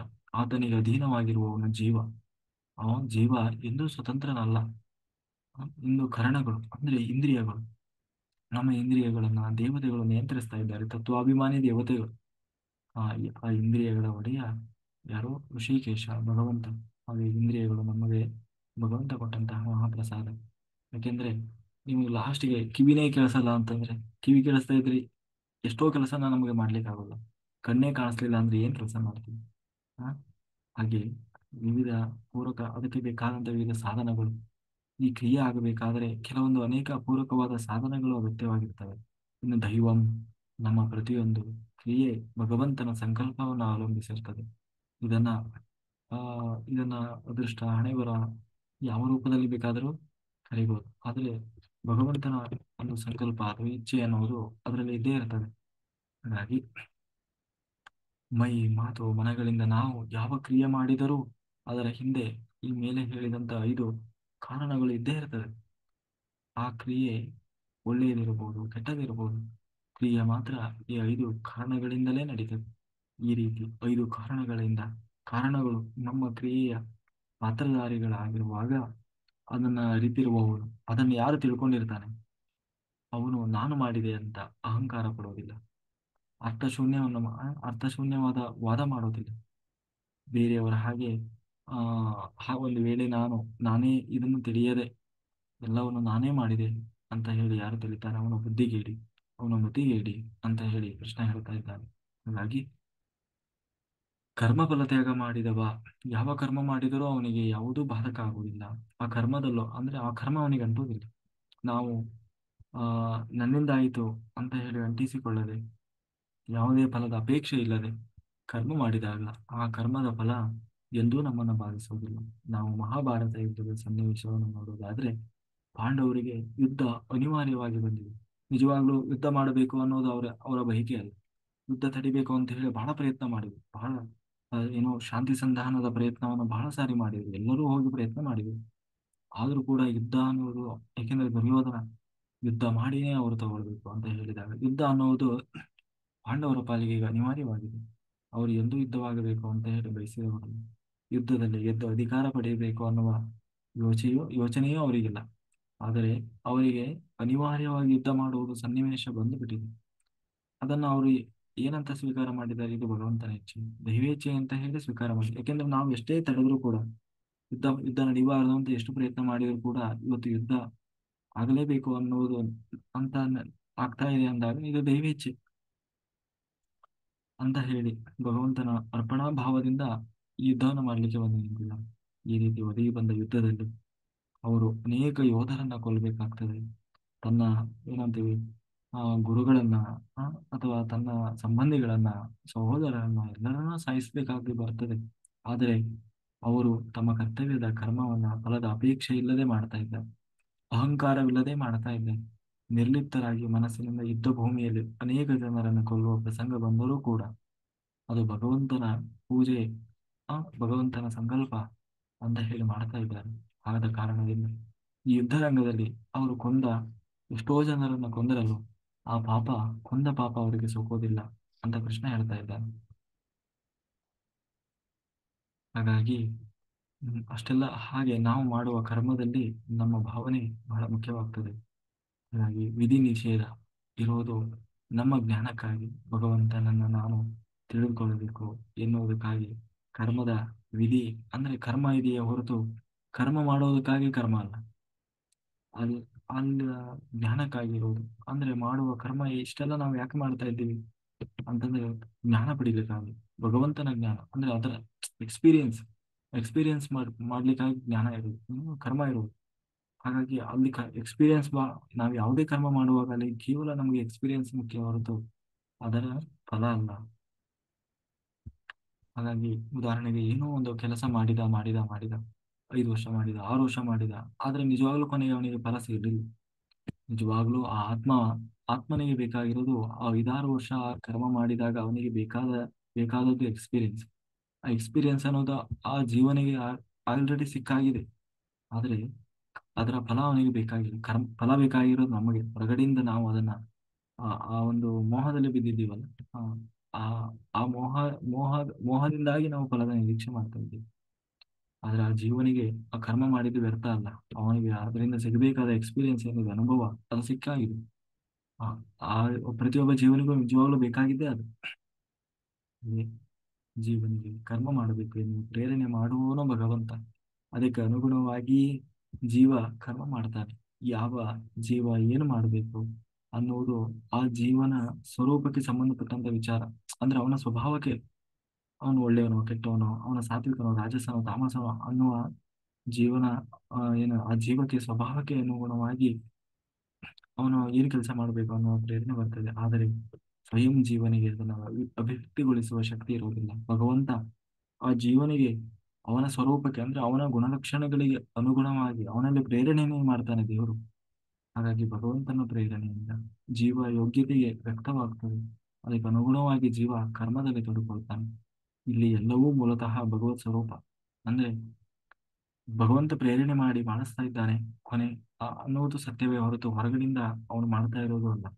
ಹಾಗಾಗಿ ಭಗವಂತನ ಜ್ಞಾನ ಭಗವತ್ ಸ್ವರೂಪ, ಭಗವಂತನ ಕ್ರಿಯೆ ಅದು ಭಗವತ್ ಸ್ವರೂಪ, ಭಗವಂತನ ಪ್ರೇರಣೆಯೂ ಕೂಡ ಅದು ಭಗವತ್ ಸ್ವರೂಪ. ಹಾಗಾಗಿ ಭಗವಂತನ ಸ್ವರೂಪ ನೇರ ಮೇಲೆ ನಮ್ಮ ಮೇಲೆ ಕೆಲಸ ಮಾಡ್ತಾ ಇರ್ತದೆ, ನೇರವಾಗಿ ನಮಗೆ ಕೆಲಸ ಮಾಡ್ತಾ ಇರ್ತದೆ. ಆದರೆ ಅದರ ಅರಿವು ನಮಗಿರುವುದಿಲ್ಲ. ಹಾಗಾಗಿ ಕೃಷ್ಣ ಇಲ್ಲಿ ಸಾತ್ವಿಕ ಅರಿವಿನ ಬಗ್ಗೆ ಹೇಳ್ತಾ ಇದ್ದಾರೆ. ಸಾತ್ವಿಕ ಅರಿವು ಹೇಗಿರ್ತದೆ? ಪರಸ್ಪರ ಭಿನ್ನವಾದ, ಒಂದರಂತೆ ಇನ್ನೊಂದಿಲ್ಲದಂತ ವಿಲಕ್ಷಣವಾದ ಜೀವ ಪ್ರಪಂಚದಲ್ಲಿ ಯಾವ ಭೇದವೂ ಇಲ್ಲದ ಪೂರ್ಣ ಗುಣಕ್ರಿಯೆಯಲ್ಲಿ ಅಖಂಡ ಸತ್ಯವಾಗಿರುವಂತಹ ಒಂದು ಸತ್ವದ ನೆಲೆಸಿದೆ. ಅಂತಂದ್ರೆ ಇಡೀ ಇಷ್ಟೆಲ್ಲ ಮಾಡ್ತಾ ಇದ್ದಾನೆ, ಇಷ್ಟೆಲ್ಲ ನನ್ನ ಸುತ್ತ ನಡೀತಾ ಇದೆ. ಆ ಒಳ್ಳೇದು ನಡೀತಾ ಇದೆ, ಕೆಟ್ಟದ್ದು ನಡೀತಾ ಇದೆ ನನ್ನ ಜೀವನದಲ್ಲಿ. ನನಗೆ ತಿಳಿಯದೇನೆ ಏನೆಲ್ಲ ನಡೀತಾ ಇದೆ, ಇಷ್ಟೆಲ್ಲ ನಿಯಂತ್ರಣ ಮಾಡ್ತಾ ಇದೆ. ಅದು ನಿಯಂತ್ರಣ ಮಾಡ್ತಾ ಇರೋದು ಯಾರು ಅಲ್ಲ, ಅದು ಇಡೀ ಜಗತ್ತನ್ನ ನಿಯಂತ್ರಿಸ್ತಾ ಇರುವಂತಹ ಅದು ಏನು ಭಗವತ್ ತತ್ವ. ಅದು ಈ 3 ಗುಣಗಳನ್ನ ಮೀರಿ ಇರುವಂತಹ ಒಂದು ತತ್ವ. ಅಂದ್ರೆ ಅದೇ ಭಗವಂತ ಅನ್ನುವ ಅರಿವು ಯಾರಿಗೆ ಇರ್ತದೋ ಅದೇ ನಿಜವಾದ ಸಾತ್ವಿಕ ಅರಿವು. ಅಂದ್ರೆ ಇಷ್ಟೆಲ್ಲ ಮಾಡಿಸ್ತಾ ಇದ್ದಾನಲ್ಲ, ಅದು ಯಾರು ಮಾಡಿಸ್ತಾ ಇದ್ದಾನೆ?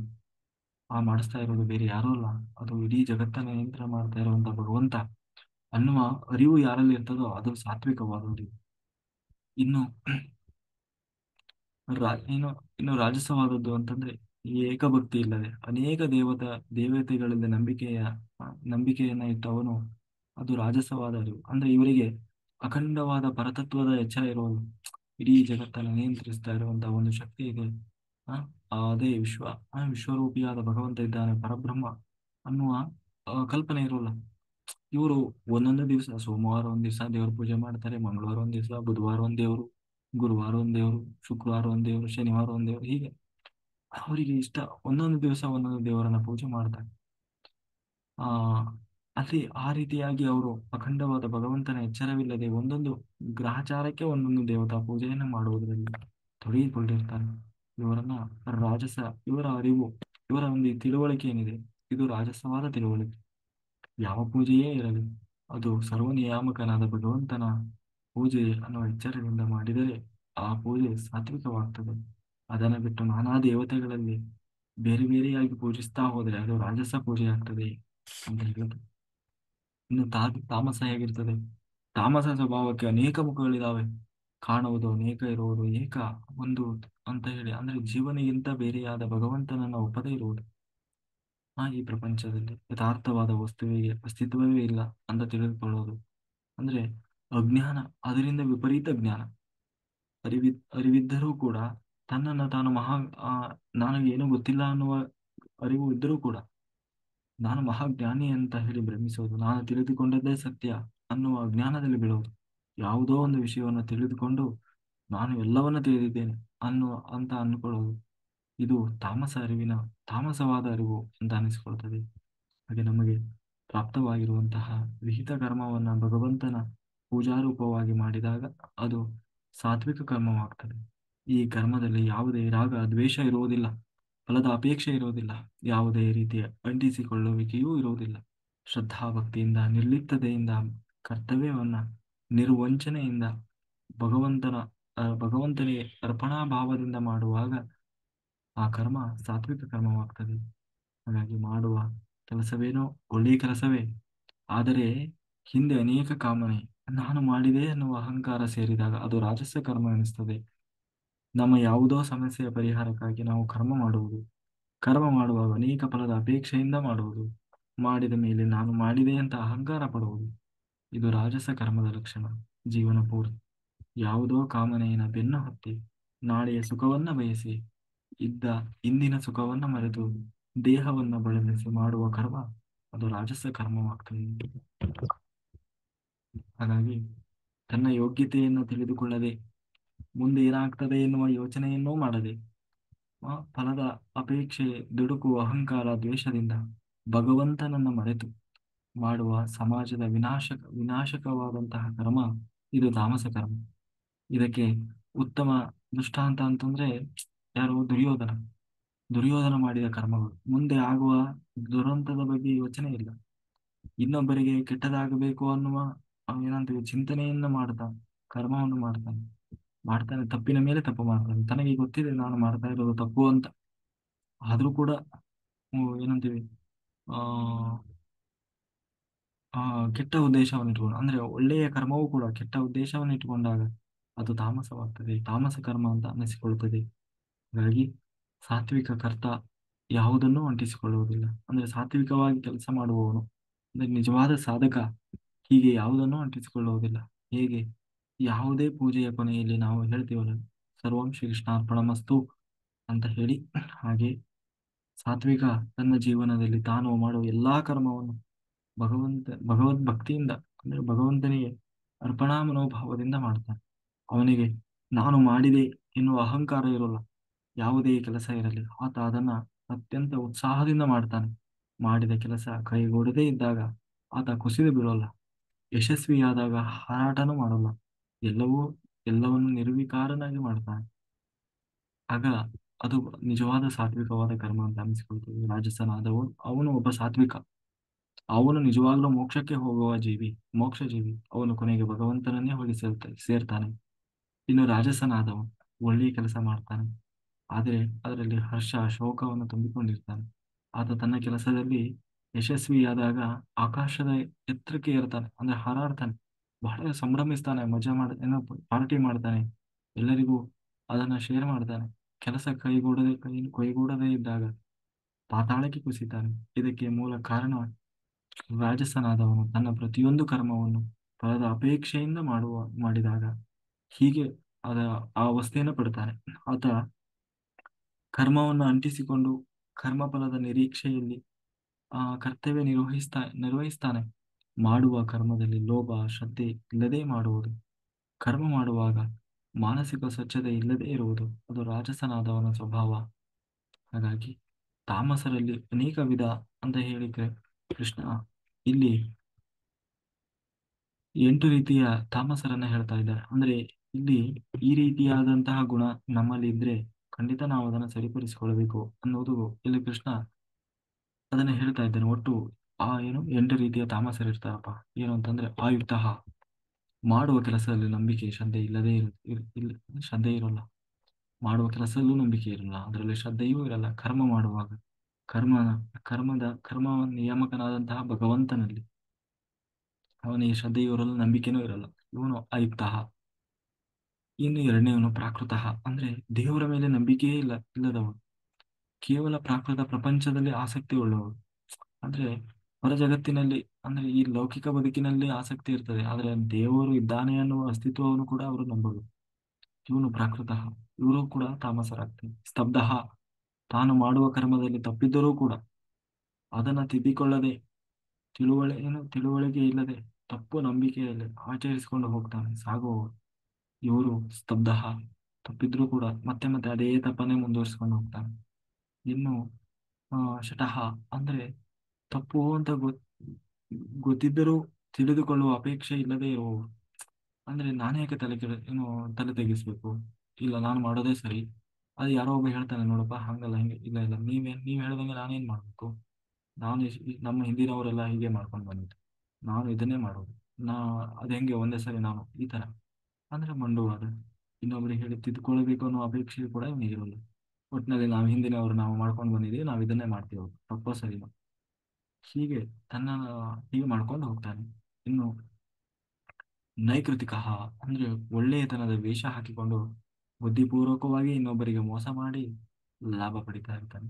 ಅಂದ್ರೆ ಒಳ್ಳೆತನ, ಅಂದ್ರೆ ಹೊರಗಡೆಯಿಂದ ವೇಷ ಹಾಕಿಕೊಂಡು, ಆ ಗೊತ್ತಿದೆ ಅವನಿಗೆ ನಾನು ತಪ್ಪು ಮಾಡ್ತಾ ಇದ್ದೀನಿ, ನಾನು ವೇಷ ಹಾಕೊಂಡಿದ್ದೀನಿ, ನಿಜವಾಗ್ಲೂ ನಾನು ಒಳ್ಳೆ ಕೆಲಸ ಮಾಡ್ತಾ ಇಲ್ಲ ಅಂತ ಗೊತ್ತಿದ್ದು ಮಾಡ್ತಾನೆ. ಇವನು ಈ ತರದವರು ಇರ್ತಾನೆ. ಆಲಸಹ, ಯಾವುದೋ ಒಳ್ಳೆಯದು ಅನ್ನೋದು ಗೊತ್ತಿದೆ, ಆದರೆ ಮಾಡಲು ಸೋಮಾರಿತನ. ಅಯ್ಯೋ ಅದನ್ನ ಹಾಗೆಲ್ಲ ಮಾಡ್ಬೇಕಾ, ಅಷ್ಟೆಲ್ಲ ನಮಗೆ ಮಾಡೋಷ್ಟು ಟೈಮ್ ಇಲ್ಲ ಸ್ವಾಮಿ, ಅಷ್ಟೆಲ್ಲ ಮಾಡೋಷ್ಟು ನಮಗೆ ಏನೋ ಆಸಕ್ತಿಯೂ ಇಲ್ಲ, ನಮಗೆ ಗೊತ್ತಿರೋದಿಷ್ಟೇ, ನಾವು ಹಿಂಗೆ ಮಾಡೋದಷ್ಟೇ, ಈ ತರ. ಆದ್ರೂ ಸಹ ಗೊತ್ತಿದೆ ಅವನಿಗೆ, ಆದ್ರೆ ಹಿಂಗೆ ನಿಜವಾಗ್ಲೂ ಹಿಂಗೆ ಮಾಡಬೇಕು ಅಂತ, ಆದ್ರೆ ಅಷ್ಟೆಲ್ಲ ಯಾರು ಮಾಡ್ತಾರಪ್ಪ ಅನ್ನುವ ಸೋಮಾರಿತನ. ಇನ್ನು ವಿಷಾದಿ, ಒಂದು ಕ್ರಿಯೆಯನ್ನ ಅಯ್ಯೋ ಮಾಡ್ಬೇಕಲ್ಲ ಅಂತ ಹೇಳಿ ಮಾಡುವುದು, ಮಾಡಿದ ಮೇಲೂ ಕೂಡ ಮತ್ತೆ ಬೇಸರ ವ್ಯಕ್ತಪಡಿಸುವುದು, ಇವರು ವಿಷಾದ. ಯಾವಾಗ್ಲೂ ವಿಷಾದ, ಮಾಡುವಾಗ್ಲೂ ವಿಷಾದ, ಮಾಡಿದ ಮೇಲೂ ವಿಷಾದ. ಇನ್ನು ದೀರ್ಘಸೂತ್ರಿ ಅಂತಂದ್ರೆ ಮತ್ತೆ ಮಾಡಿದರಾಯ್ತು ಅಂತ ಹೇಳಿ ದೀರ್ಘಕಾಲ ಕೆಲಸವನ್ನ ಮಾಡದೆ ಮುಂದೂಡ್ಕೊಂಡು ಹೋಗ್ತಾ ಇರ್ತಾನೆ. ನಾಳೆ ಮಾಡಿದ್ರಾಯ್ತು, ನಾಡ್ದು ಮಾಡಿದ್ರಾಯ್ತು, ಇನ್ನೊಬ್ಬರ ಒಳ್ಳೆಯ ಗುಣವನ್ನೂ ಕಾಣದು, ಅವರ ಯಾವುದೋ ಹಳೆಯ ತಪ್ಪನ್ನೇ ಎತ್ತಿ ಹೇಳ್ತಾ ಇವನು ತನ್ನ ಕಾಲವನ್ನು ವ್ಯರ್ಥ ಮಾಡ್ತಾ ಇರ್ತಾನೆ. ಇವನು ದೀರ್ಘಸೂತ್ರಿ. ಈ ತರದ ಗುಣ ನಮ್ಮಲ್ಲಿ ಇತ್ತು ಅಂತಾದ್ರೆ ಕೂಡ ನಾವು ಕೂಡ ತಾಮಸರಾಗಿ ಬಿಡ್ತೀವಿ. ಹಾಗಾಗಿ ಈ ಯಾವ ಗುಣವನ್ನು ನಾವು ಅಳವಡಿಸಿಕೊಳ್ಳಬಾರದು ಅನ್ನುವುದನ್ನು ಕೃಷ್ಣ ಹೇಳಿ, ಹ್ಮ್, ಇದರಲ್ಲಿ ಯಾವುದೇ ಒಂದು ಗುಣ ಇದ್ರೂ ಕೂಡ ಅವನು ತಾಮಸ ಆಗ್ತಾನೆ ಅಂತ ಹೇಳಿ ಕೃಷ್ಣ ಹೇಳ್ತಾ, ದೇಹ ಮತ್ತು ಇಂದ್ರಿಯಗಳು ಪೂರ್ಣ ಪ್ರಮಾಣದಲ್ಲಿ ವಿಕಸನ ಹೊಂದಿರುವುದು ಮಾನವರಲ್ಲಿ.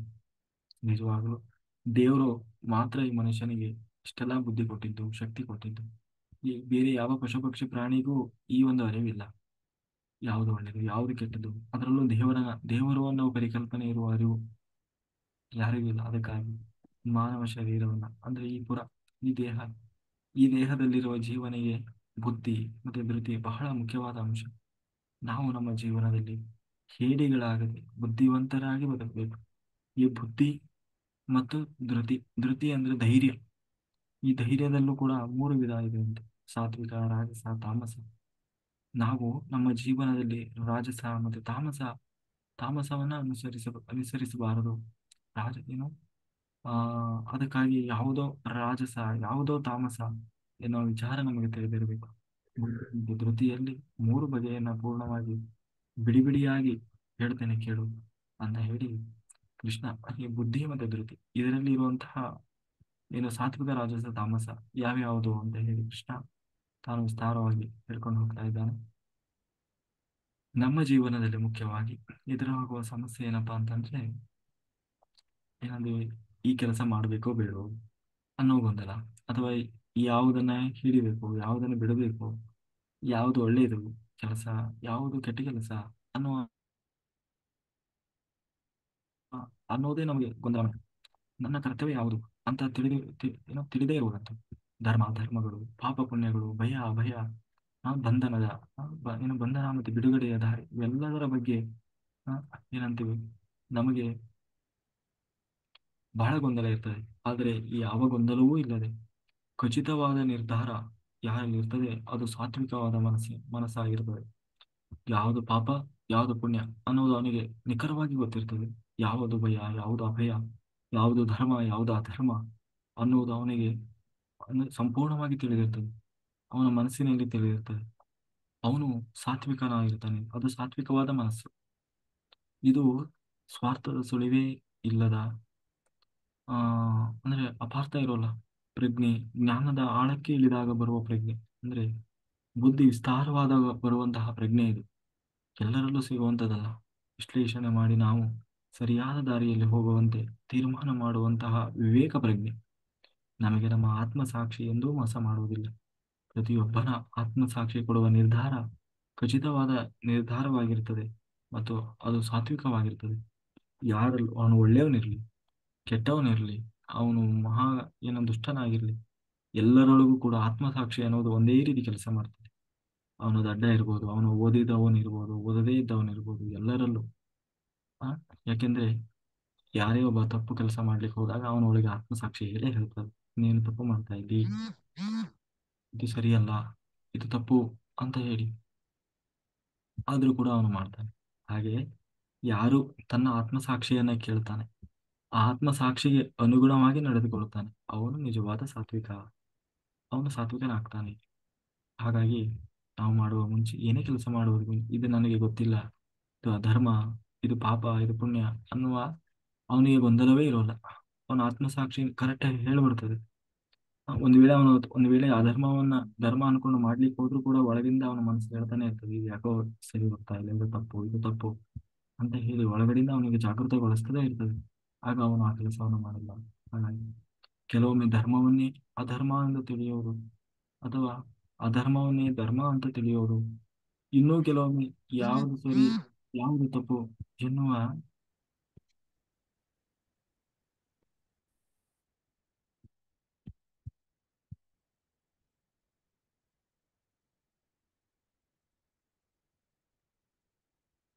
ಕೆಲವೊಮ್ಮೆ ಧರ್ಮವನ್ನೇ ಅಧರ್ಮ ಅಂತ ತಿಳಿಯೋದು, ಅಧರ್ಮವನ್ನೇ ಧರ್ಮ ಅಂತ ತಿಳಿಯೋದು, ಕೆಲವೊಮ್ಮೆ ಯಾವುದು ಸರಿ ಯಾವುದು ತಪ್ಪು ಅನ್ನುವ ಗೊಂದಲದಲ್ಲಿ ಬೀಳೋದು. ಇದು ರಾಜಸ ಬುದ್ಧಿ, ಜೀವನದಲ್ಲಿ ಉಪಯೋಗಕ್ಕೆ ಬಾರದ ಈ ವಿಧವಾದ ಬುದ್ಧಿ ಯಾವುದೋ ಮಾಡಬೇಕಾದುದನ್ನು ಆ, ಮಾಡದೆ ವ್ಯರ್ಥವಾಗಿ ಏನೇನೋ ಮಾಡಿ ತಾನು ಕರ್ಮವನ್ನು ಅಂಟಿಸಿಕೊಳ್ಳುತ್ತಾನೆ. ಇರುವ ವಿಷಯವನ್ನು ಯಥಾರ್ಥವಾಗಿ ಗ್ರಹಿಸದೆ ಸರಿಯಾಗಿ ತಿಳ್ಕೊಳ್ಳದೆ, ನೇರವಾಗಿ ತಿಳ್ಕೊಳ್ಳಲ್ಲ, ನಾವೊಂದು ಹೇಳಿದ್ರೆ ಅವನೊಂದು ಅರ್ಥ ಮಾಡ್ಕೊಳ್ಳೋದು, ವ್ಯತಿರಿಕ್ತವಾಗಿ ಗ್ರಹಿಸುವುದು ಬುದ್ಧಿ, ತಾಮಸ ಬುದ್ಧಿ. ಇವರು ದುಃಖವನ್ನ ದುಃಖ ಅಂತ ಗ್ರಹಿಸದೆ ಸುಖ ಅಂತ ಗ್ರಹಿಸ್ತಾರೆ. ಉದಾಹರಣೆಗೆ ಮದ್ಯಪಾನ ಮಾಡುವುದು, ಅದನ್ನೇ ಆನಂದ ಅಂತ ಭ್ರಮಿಸಿ ಆ ಮದ್ಯ ಏನು ಕುಡಿಯೋದ್ರಲ್ಲೇ ಅವನಿಗೆ ಸಂತೋಷ ಸಿಗ್ತದೆ ಅಂತ ಹೇಳಿ ಅದನ್ನೇ ಇಷ್ಟಪಡ್ತಾನೆ. ನಿಜವಾಗ್ಲೂ ಅದು ಒಳ್ಳೆಯದಲ್ಲ, ಅದು ವ್ಯಸನ. ಆದ್ರೆ ಅವನಿಗೆ ಅದರಲ್ಲೇ ಸಂತೋಷ ಇದೆ. ಅದನ್ನು ಬಿಟ್ಟು ಇರ್ಲಿಕ್ಕೆ ಆಗೋಲ್ಲ ಅಂತ ಬದುಕ್ತಾನೆ. ಜ್ಞಾನವನ್ನೇ ಅಜ್ಞಾನ ಅಂತ ತಿಳಿಯುವುದು, ಈ ತಮ್ಮ ವಿಪರೀತ ಜ್ಞಾನವನ್ನೇ ಸರ್ವಸ್ವವನ್ನಾಗಿರಿಸಿಕೊಂಡು ಇನ್ನೊಬ್ಬರ ಮಾತಿಗೆ ಕಿವಿ ಕೊಡದೆ ಮಾಡುವ ಬುದ್ಧಿ ಅದು ತಾಮಸ ಬುದ್ಧಿ. ಯಾರಿಗೆ ಯಾರಿಗೆ ಒಳ್ಳೆ ಬುದ್ಧಿ ಇದೆಯೋ ಅವರಿಗೆ ಧೃತಿ ಇರ್ತದೆ. ಧೃತಿ ಅಂತಂದ್ರೆ ನಿರ್ಭಯ, ಧೈರ್ಯ. ಆ ಆ, ಜೊತೆಗೆ ಅಜ್ಞಾನದಿಂದ ಅಜ್ಞಾನದಿಂದ ಭಯ, ಅರಿವಿನಿಂದ ಅಭಯ. ವೇದ ವೇದಾಂತವಿರುವುದೇ ಅಭಯಕ್ಕಾಗಿ. ಮನಸ್ಸಿಗೆ ಧೈರ್ಯ ತುಂಬಿ ಮನುಷ್ಯನನ್ನ ನಿರ್ಭಯನನ್ನಾಗಿ ಮಾಡುವುದಕ್ಕೋಸ್ಕರ. ಹಾಗಾಗಿ ಧೃತಿ ಎನ್ನುವುದರ ಮೇಲ್ನೋಟದ ಅರ್ಥ ಧೈರ್ಯ, ಆತ್ಮವಿಶ್ವಾಸ, ಎದೆಗಾರಿಕೆ, ಕರೇಜ್ ಅಂತೀವಿ ನಾವು, ಸಾಹಸ. ಯಾವ ಧೃತಿಯಿಂದ ಮನಸ್ಸು, ದೇಹ, ಇಂದ್ರಿಯಗಳು ದಾರಿ ತಪ್ಪದೆ ಒಂದಕ್ಕೊಂದು ಪೂರಕವಾಗಿ ಭಕ್ತಿ ಯೋಗದಲ್ಲಿ ಕೆಲಸ ಮಾಡುತ್ತೇವೆಯೋ ಅಂತಹ ಧೃತಿ ಅದು ಸಾತ್ವಿಕವಾದ ಧೃತಿ. ಅಂದ್ರೆ ನಮ್ಮ ಸುಮ್ನೆ ಏನೇ ಮನಸ್ಸು ಏನೋ, ಮನಸ್ಸು ಇಂದ್ರಿಯ ದೇಹ ಎಲ್ಲವೂ ನಮ್ಮ ಕಂಟ್ರೋಲ್ ಇರ್ತದೆ. ಯಾವುದನ್ನು ಮಾಡಬೇಕು, ಯಾವುದು ನಿಜವಾಗ್ಲೂ ಒಳ್ಳೆಯದೋ ಅದನ್ನು ಮಾತ್ರ ಏನೋ ಮಾಡುವಂತಹ ಸಾಹಸ ಇರ್ತದೆ. ಏನೋ ಮನಸ್ಸಿಗೆ ಬಂತು ಬುದ್ಧಿ ಬಂತು ಅಂತ ಹೇಳಿ ಸಿಕ್ಕನ್ನೆಲ್ಲ ಮಾಡೋಲ್ಲ. ಮನಸ್ಸು ಯಥಾವತ್ತಾದದನ್ನ ಗ್ರಹಿಸ್ತದೆ. ಇಂದ್ರಿಯಗಳು ಮತ್ತೆ ದೇಹ ಅದಕ್ಕೆ ಪೂರಕವಾಗಿ ಭಕ್ತಿಯಿಂದ ಕೆಲಸ ಮಾಡ್ತವೆ. ಇಲ್ಲಿ ಯೋಗ ಅಂತಂದ್ರೆ ಭಗವಂತನ ಭಕ್ತಿಗೆ ಪೂರಕವಾಗಿ ವಾಸ್ತವವಾಗಿ ಗ್ರಹಿಸುವಂತಹ ಉಪಾಯ ಅದೇ ನಮ್ಮ ಆತ್ಮವಿಶ್ವಾಸ. ಹಾಗಾಗಿ ತಾಯಿ ತನ್ನ ಮಗುವನ್ನ ನಿಸ್ವಾರ್ಥವಾಗಿ ಪ್ರೀತಿಸುವಂತೆ ಭಗವಂತನನ್ನ ಪ್ರೀತಿಯಿಂದ ಪ್ರೀತಿಸುವುದು ಕೂಡ ಅದೇ ನಿಜವಾದ ಭಕ್ತಿ. ಆ ಪ್ರೀತಿಯಲ್ಲಿ ಯಾವುದೇ ಫಲದ ಅಪೇಕ್ಷೆ ಇರೋಲ್ಲ. ತನ್ನ ಮಗು ಅದರಿಂದ ಏನನ್ನ ಪಡಿಬೇಕು, ಏನೋ ಸಿಗ್ತದೆ ಅಂತ ಹೇಳಿ ತಾಯಿ ಅದನ್ನ ಪ್ರೀತಿ ಮಾಡಲ್ಲ. ಹಾಗೆ ಭಕ್ತಿ ಎನ್ನುವುದು ಕೂಡ ಅಲ್ಲಿ ಸ್ವಾರ್ಥ ಇರಬಾರದು, ಸ್ವಾರ್ಥ ಎನಿಸೋದಿಲ್ಲ. ರಾಜಸ ತನ್ನ ಇಷ್ಟಾರ್ಥ ಸಿದ್ಧಿಗಾಗಿ ಅದನ್ನ ಧರ್ಮದ ಚೌಕಟ್ಟಿನಲ್ಲಿ ಕಾರ್ಯನಿರ್ವಹಿಸಬಹುದು. ಆದರೆ ಆತ ಹಣವನ್ನು ಗಳಿಸುವುದಕ್ಕಾಗಿ ಅಥವಾ ಅತಿಯಾದ ಮೋಹದಿಂದ ಫಲದ ಆಸೆಯನ್ನ ಹೊತ್ತು ಆ, ತನ್ನ ಅದನ್ನ ಆ ಅದರ ಹಿಂದೆ ಬೀಳ್ತಾನೆ. ಅಂದ್ರೆ ಭಕ್ತಿಯ ಹಿಂದೆ ಬೀಳ್ತಾನೆ. ಅಲ್ಲಿ ಆ ದೇವರಿಗೆ ಹೋದ್ರೆ ನನಗೆ ಅದು ಸಿಗ್ಬೋದು, ಆ ದೇವರಿಗೆ ಹೋದ್ರೆ ಒಳ್ಳೇದಾಗ್ತದಂತೆ, ಆ ದೇವರಿಗೆ ಹೋದ್ರೆ ಈ ದೇವರಿಗೆ ಹೋದ್ರೆ ನಮಗೆ ಬೇಕಾಗಿದ್ದೆಲ್ಲ ಸಿಗ್ತದಂತೆ, ಒಳ್ಳೇದಾಗ್ತದಂತೆ ಅಂತ ಹೇಳಿ ಅಲ್ಲಿ ಏನೋ ಸಿಗ್ತದೆ ಅಂತ ಹೋಗ್ತಾನೆ. 2 ವಾರ ಹೋದ, 3 ವಾರ ಹೋದ, ಅಲ್ಲಿ ಯಾಕೋ ಅವನಿಗೆ ಸಿಗ್ಲಿಲ್ಲ ಅಂದ್ರೆ ಬಿಟ್ಟು ಬಿಡುತ್ತೆ. ಅಥವಾ ಏನೋ ಅದು ದೇವರ ಇರ್ಬೋದು, ದೇವಸ್ಥಾನ ಇರ್ಬೋದು, ಫಲ ಯಾವ್ದಾದ್ರೂ ಅಷ್ಟೇ, ಅಥವಾ ಯಾವುದೇ ವ್ರತ ಇರ್ಬೋದು, ಯಾರೋ ಸಿಗ್ತದೆ ಅಂತ ಮಾಡ್ತಾನೆ, ಅದು ಸಿಗ್ಲಿಲ್ಲ ಅಂದ್ರೆ ಬಿಟ್ಟು ಬಿಡ್ತಾನೆ. ಇದು ರಾಜಸವಾದ ಧೃತಿ. ನಾವು ರಾಜಸ ಗುಣದ ಸ್ಪರ್ಶವೇ ಇಲ್ಲದೆ ಬಿಳಿಯಾದ ಅರ್ಜುನನ ಹಾಗೆ ಶುದ್ಧ ಸಾತ್ವಿಕರಾಗಿರಬೇಕು ಎನ್ನುವುದು ಇಲ್ಲಿ ಕೃಷ್ಣನ ಸಂದೇಶ. ಹಾಗಾಗಿ ಗ್ರಹಿಕೆಯಲ್ಲಿ ತಾಮಸ ಪ್ರವೃತ್ತಿ ಉಳ್ಳವ ತಿಳಿಗೇಡಿ, ಅವಿವೇಕಿ ಆತ. ಆ, ಒಳ್ಳೆಯ ಆ, ಗ್ರಹಿಕೆಗಳಿಗೆ ಹೋಗುವುದೇ ಇಲ್ಲ. ಒಳ್ಳೆಯ ವಿಷಯ ಚರ್ಚೆಯಾಗುವಾಗ ಆತ ನಿದ್ದೆ ಮಾಡ್ತಾ ಇರ್ತಾನೆ. ಆತನಿಗೆ ಯಾವಾಗಲೂ ಭಯ. ಹ್ಮ್. ಈತನ ಜೀವನದಲ್ಲಿ ಲವಲವಿಕೆ, ಉತ್ಸಾಹ, ಗೆಲುವು ಇರುವುದಿಲ್ಲ. ತಾನು ಶ್ರೇಷ್ಠ, ಉಳಿದವರು ಕನಿಷ್ಠ ಎನ್ನುವ ಆ ಸಂಕಲ್ಪ, ಇದು ತಾಮಸವಾದ ಧೃತಿ ಅಂತ ಹೇಳ್ತಾ, ಹೀಗೆ ಧೃತಿ ಅಂದ್ರೆ ಧೈರ್ಯ. ಹ್ಮ್ ಹೀಗೆ ರಾಜಸ, ತಾಮಸ, ಸಾತ್ವಿಕವಾದ ಗುಣಗಳು ಹೇಗೆಲ್ಲ ನಮ್ಮನ್ನು ಆಳ್ತಾ ಇದ್ದಾವೆ ಅನ್ನೋದನ್ನು ಕೃಷ್ಣ ಹೇಳ್ತಾ ಇದರ ಮುಂದೆ ಇನ್ನೂ ವಿಸ್ತಾರವಾಗಿ ಹೇಳ್ಕೊಂಡು ಹೋಗ್ತಾನೆ. ಅಂದ್ರೆ ಉಪಸಂಹಾರ ಇದು. ಕೊನೆಗೆ ಇಡೀ ಏನು ಭಗವದ್ಗೀತೆಯ ಸಾರ ಅನ್ನೋ ಹಾಗೆ ಮುಂದೆ ಕೃಷ್ಣ ಹೇಳ್ಕೊಂಡು ಹೋಗ್ತಾನೆ 18ನೇ ಅಧ್ಯಾಯದಲ್ಲಿ. ಅದನ್ನ ನಾವು ನಾಳೆ ದಿವಸ ನೋಡೋಣ ಅಂತ ಹೇಳಿದ್ದು. ಕಾಯೇನ ವಾಚಾ ಮನಸೇಂದ್ರಿಯೈರ್ವಾ ಬುದ್ಧ್ಯಾತ್ಮನಾ ವಾ ಪ್ರಕೃತಿ ಸ್ವಭಾವ ಕರೋಮಿ ಯದ್ಯತ್ ಪರಸ್ಮೈ ನಾರಾಯಣಾಯತಿ ಸಮರ್ಪಯಾಮಿ. ನನ್ನೊಳಗೆ ಕೂತು ಹರಿವಾಯು ಗುರುಗಳು ಏನು ಹೇಳಿಸಿದರು ಅಷ್ಟು ಹೇಳುವ ಒಂದು ಸಾಮಾನ್ಯ ಪ್ರಯತ್ನ ಮಾಡಿದ್ದೇನೆ. ಏನೇ ಆ ಲೋಪದೋಷ ಇದ್ದರೂ ಅದು ನನ್ನ ತಪ್ಪಿನಿಂದ ಒಂದು ಸಂಪೂರ್ಣವಿಲ್ಲವಾಗಿ ಭಗವಂತನ ಬೆನ್ನಿಗೆ ನಿಲ್ಲುತ್ತಾ ಇಲ್ಲಿಯವರೆಗೆ ಯೂಟ್ಯೂಬ್ ಮತ್ತೆ ಜೂಮ್ನಲ್ಲಿ ಶ್ರದ್ಧಾಭಕ್ತಿಯಿಂದ ಪಾಲಿಸಿದಂತಹ ಎಲ್ಲ ಧ್ಯಾನ ಯೋಗಿ ಬಂಧುಗಳಿಗೆ ಅನಂತ ಕೋಟಿ ಧನ್ಯವಾದಗಳು. Thank you, thank you, thank you. ಇವತ್ತಿನ ವಾಯ್ಸಲ್ಲೂ ಯಾಕೋ ಜಾಸ್ತಿ ಜೋರು ಇರಲಿಲ್ಲ. ಹ್ಮ್ ಇವತ್ತು ಏಕಾದಶಿ ಅಲ್ಲ, ಹಂಗಾಗಿ. Okay masters.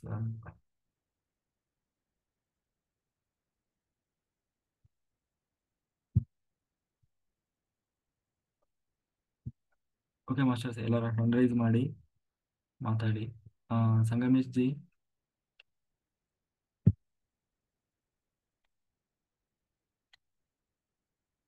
ಬೇಗ ಬೇಗ ಹ್ಯಾಂಡ್ ರೈಸ್ ಮಾಡಿ. ಎಲ್ಲ ವಚನ ವಚನ ಸಾಹಿತ್ಯ ಬರಲಿ. ಶಶಿಕಲಾ ಮಾಸ್ಟರ್,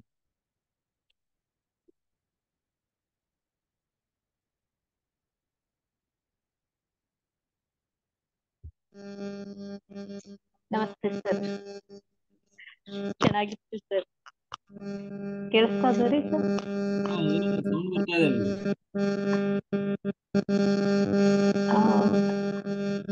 ಏನ್ ಹೆಡ್ಫೋನ್ ಕೇಳಿಸ್ತಾ ಹಾಕಿ, ಇಲ್ಲ? ಹೆಡ್ಫೋನ್ ಹಾಕಿದೀರಾ? ಹಾ ಹಾಕೇವ್ರಿ. ಹಾ, ಹೆಡ್ಫೋನ್ ತೆಗೀರಿ.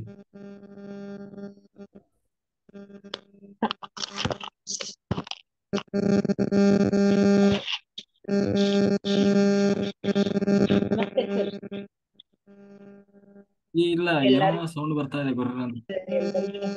ಕೇಳಿಸ್ತದಲ್ಲಿ ಗೊತ್ತಾಗುತ್ತೆ ಸೌಂಡ್ ಯಾಕೋ ಹಾ ಹಾ, ಈಗ ಈಗ ಮಾತಾಡಿ. ನಮಸ್ತೆ ಸರ್. ಹಾ, ಎಸ್ ಮೇಡಮ್. ಏನು ಗೊತ್ತಾಗ್ತಾ ಇಲ್ಲ ಯಾಕಂದ್ರೆ ಸರ್ ಏನೋ ಆಮೇಲೆ ಮಾತಾಡ್ತೀನಿ ಸರ್. ಯಾಕೋ ಏನ್ ಕನೆಕ್ಟ್ ಆಗೋದು. ಇಲ್ಲ ಇಲ್ಲ, ಇವಾಗ ಕೇಳಿಸ್ತಾ ಇದೆ, ಮಾತಾಡಿ.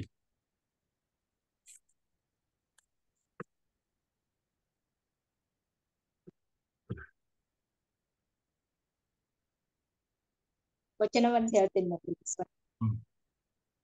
ಲೋಕದ ಡಂಕು ನೀವೇಕೆ ಕಿತ್ತುವಿರಿ, ನಿಮ್ಮ ನಿಮ್ಮ ಮನವ ಸಂತೈಸಿಕೊಳ್ಳಿ, ನಿಮ್ಮ ನಿಮ್ಮ ತನ ಸಂತೈಸಿಕೊಳ್ಳಿ, ಮರೆಮರೆಯ ದುಃಖಕ್ಕೆ ಅಳುವರು ಮೆಚ್ಚುವೆ Kudala Sangama Deva.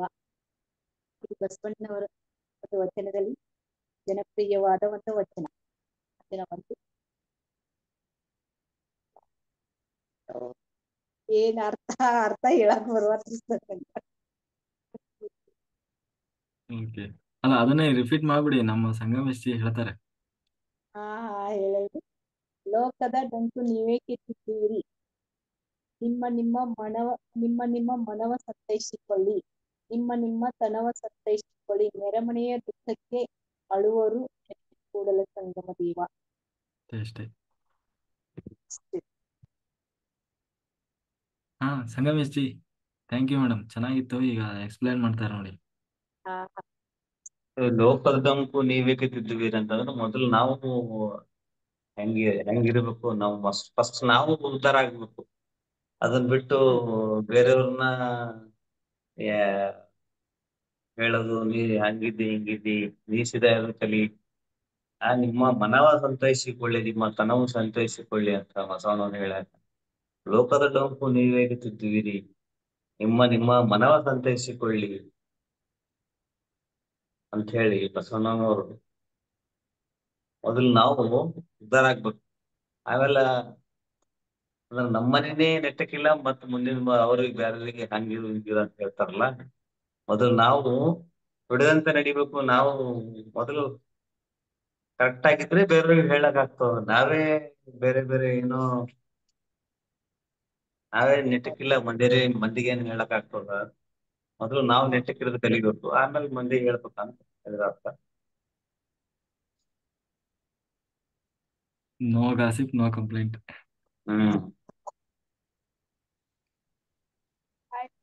Thank you sir. ಹಾ ಮೇಡಮ್, ಚೆನ್ನಾಗಿತ್ತು. ಒಂದೇನಾ ಮೇಡಮ್ ಇವತ್ತು? ಒಂದೇ ರೀ ಸರ್. ಮತ್ತೆ ಇನ್ನು ಇದು ಅದ ಅರ್ಥ ಹೇಳಕ್ ಬರೋದಿಲ್ರಿ, ಬರ್ತಾವ್ರಿ ಸರ್. ಅರ್ಥ ಇದು ಮಾಡಕ್ ಬರಂಗಿಲ್ಲ. ಹಾ, ನಿನ್ನೆ ಓದಿದ್ರಲ್ಲ, ಹಂಗೆ ತಿಳ್ಕೊಬೇಕಪ್ಪ, ಒಂದೊಂದೇ ಎರಡೆರಡೆ. Okay madam, okay.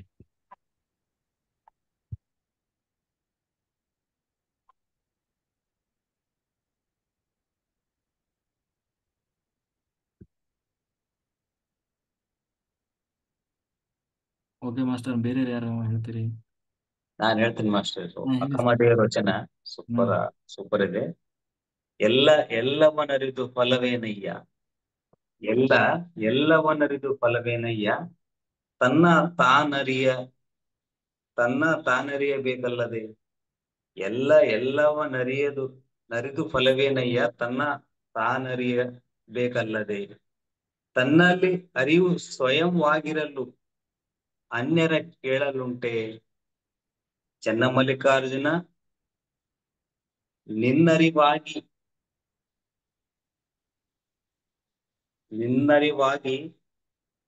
ಮುಂದೆ ದೂರಿ, ಕಾರಣ ನಿಮ್ಮನ್ನರಿದೆನಯ್ಯ ಪ್ರಭುವೇ. ಅಂದ್ರೆ ಎಲ್ಲವನ್ನರಿದು ಫಲವೇನಯ್ಯ ಅಂದ್ರೆ ಎಲ್ಲಾನು ತಿಳ್ಕೊಂಡ್ಮೇಲೆ ತನ್ನನ್ನು ತಾನು ನರಿಯದೇ ಇದ್ರೆ ಫಲವೇನಯ್ಯ. ಎಲ್ಲವನ್ನರಿದು ಫಲವೇನಯ್ಯವ, ತನ್ನ ತಾನರಿಯಬೇಕಲ್ಲದೆ.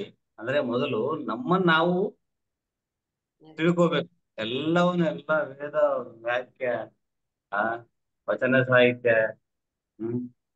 ಋಗ್ವೇದ, ಆವೇದ ಎಲ್ಲ ತಿಳ್ಕೊಂಡು ತನ್ನನ್ನು ತಾನೇ ತಿಳ್ಕೊಳ್ಳಿಕ್ರೆ ಫಲವೇನು? ವೇಸ್ಟ್ ಅಲ್ಲ. ಅದಕ್ಕ ಮೊದಲು ನಮ್ಮನ್ನ ನಾವು ಅರಿಬೇಕು. ಎಲ್ಲಾನು ನಮ್ಮೊಳಗೆ ಅದ. ನಮ್ಮಲ್ಲಿ ನಾವು ಹುಡ್ಕೊಂಡ್ರ ದೇವ್ರೇ ನಮ್ಮ ಮುಂದೆ ನಿಂತು ಕೇಸಿ ತೋರಿಸ್ತಾನ ಏನಿದು ಅಂತೆಲ್ಲ.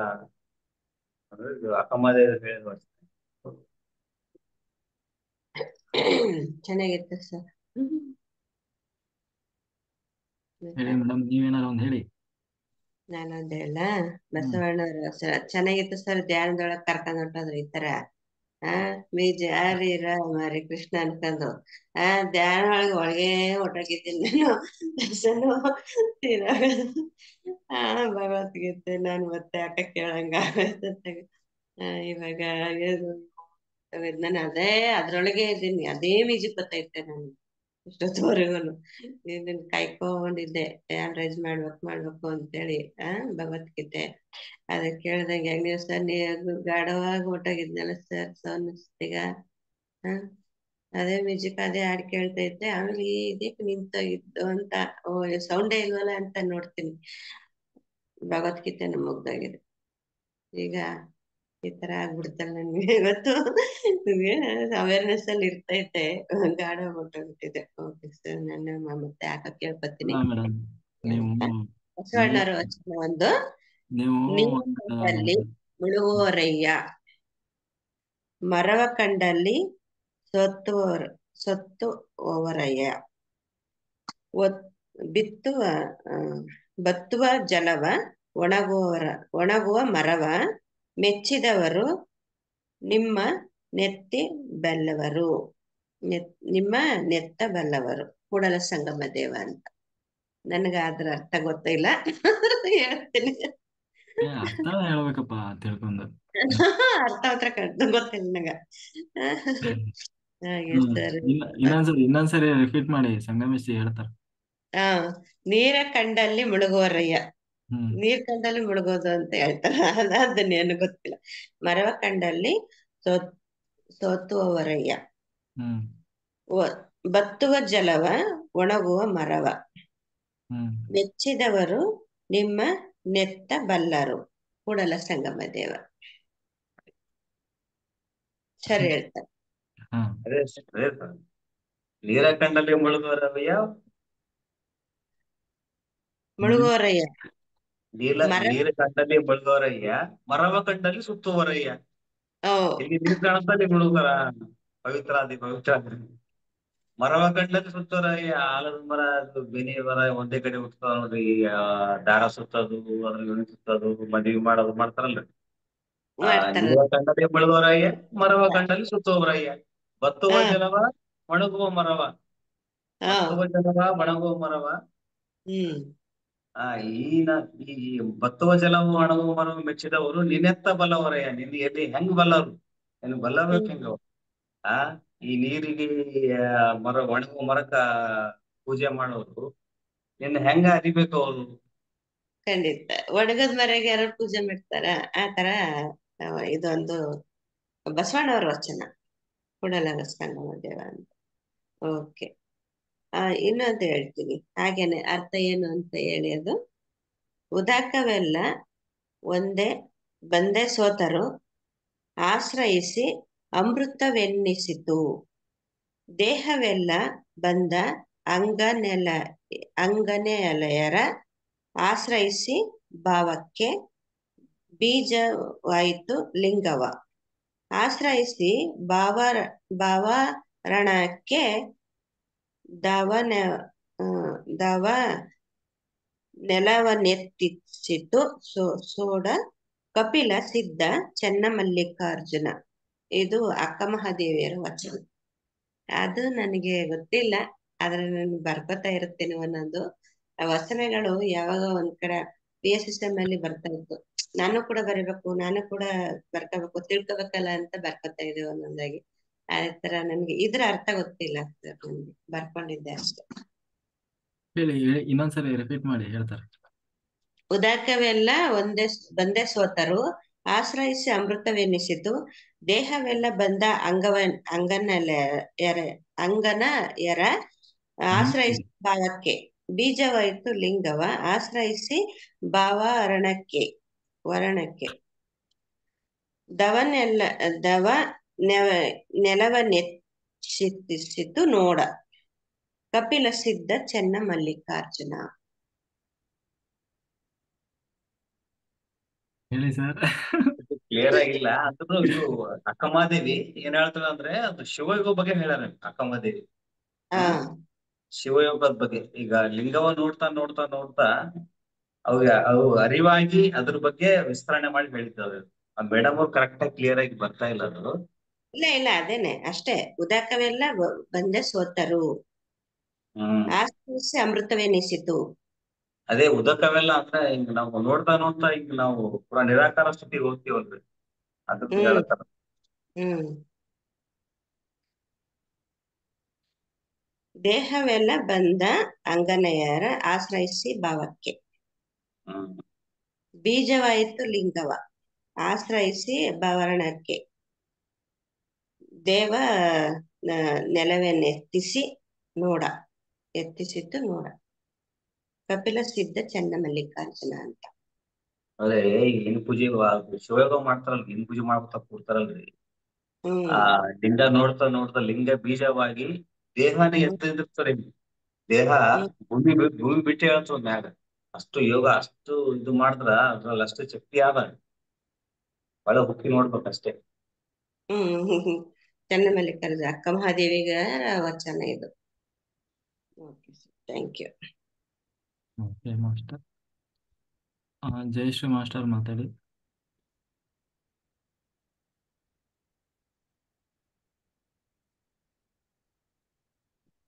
ಎಲ್ಲರಿಗೂ ನಮಸ್ಕಾರ.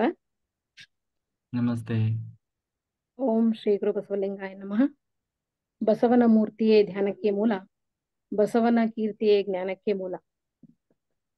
ಬಸವ ಬಸವ ಬಸವ ಎಂಬುದೇ ಭಕ್ತಿ ಕಾಣ ಕಪಿಲ ಸಿದ್ಧ ಮಲ್ಲಿಕಾರ್ಜುನ.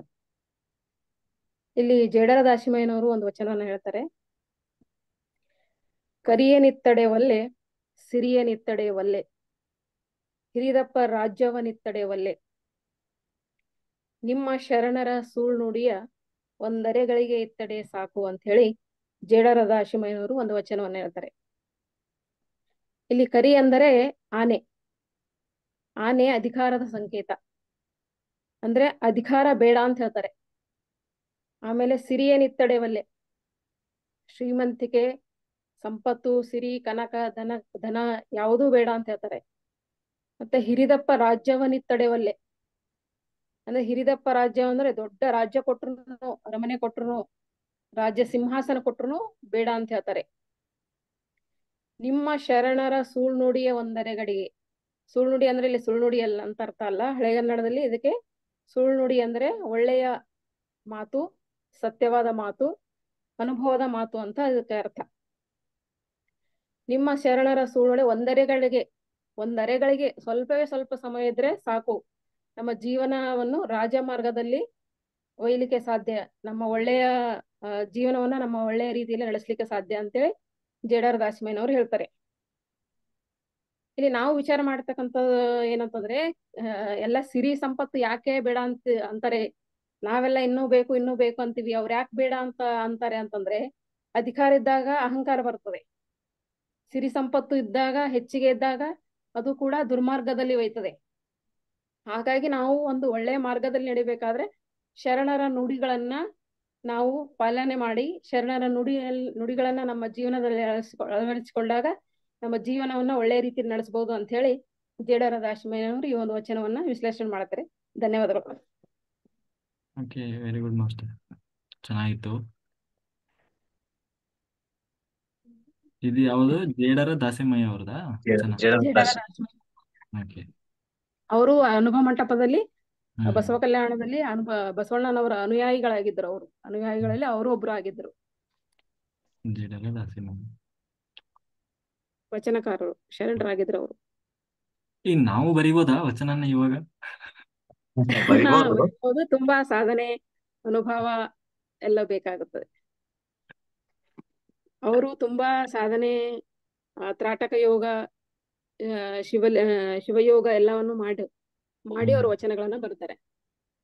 ಅದು ಅಂದ್ರೆ ಅನುಭವದ ವಚನ, ಅದು ಸುಮ್ನೆ ಬಾಯಿ ಮಾತಿಂದ ಬರೆದಂತ ವಚನಗಳೆಲ್ಲ.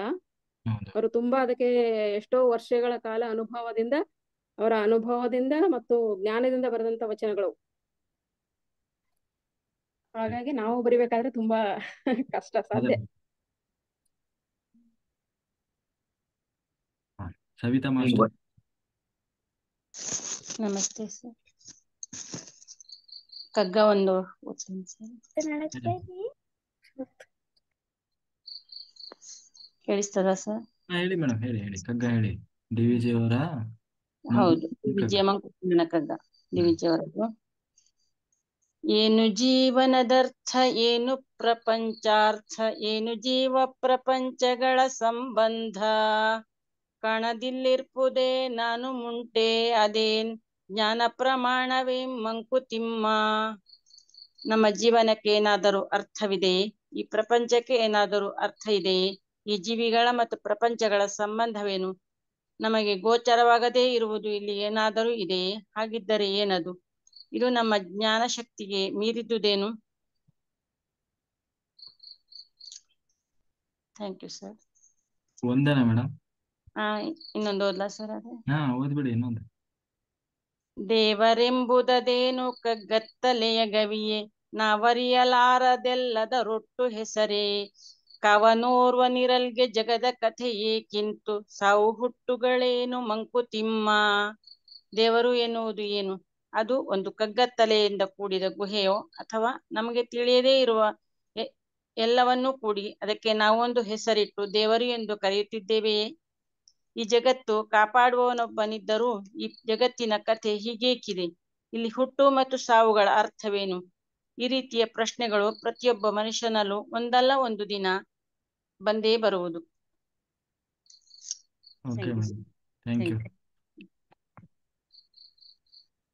ಪ್ರೇಮಲತಾ ಮಾಸ್ಟರ್, ನಿಮ್ಮ ಸರದಿ. ಎಸ್ ಮೇಡಮ್, ಅನ್ಮ್ಯೂಟ್ ಮಾಡಿ.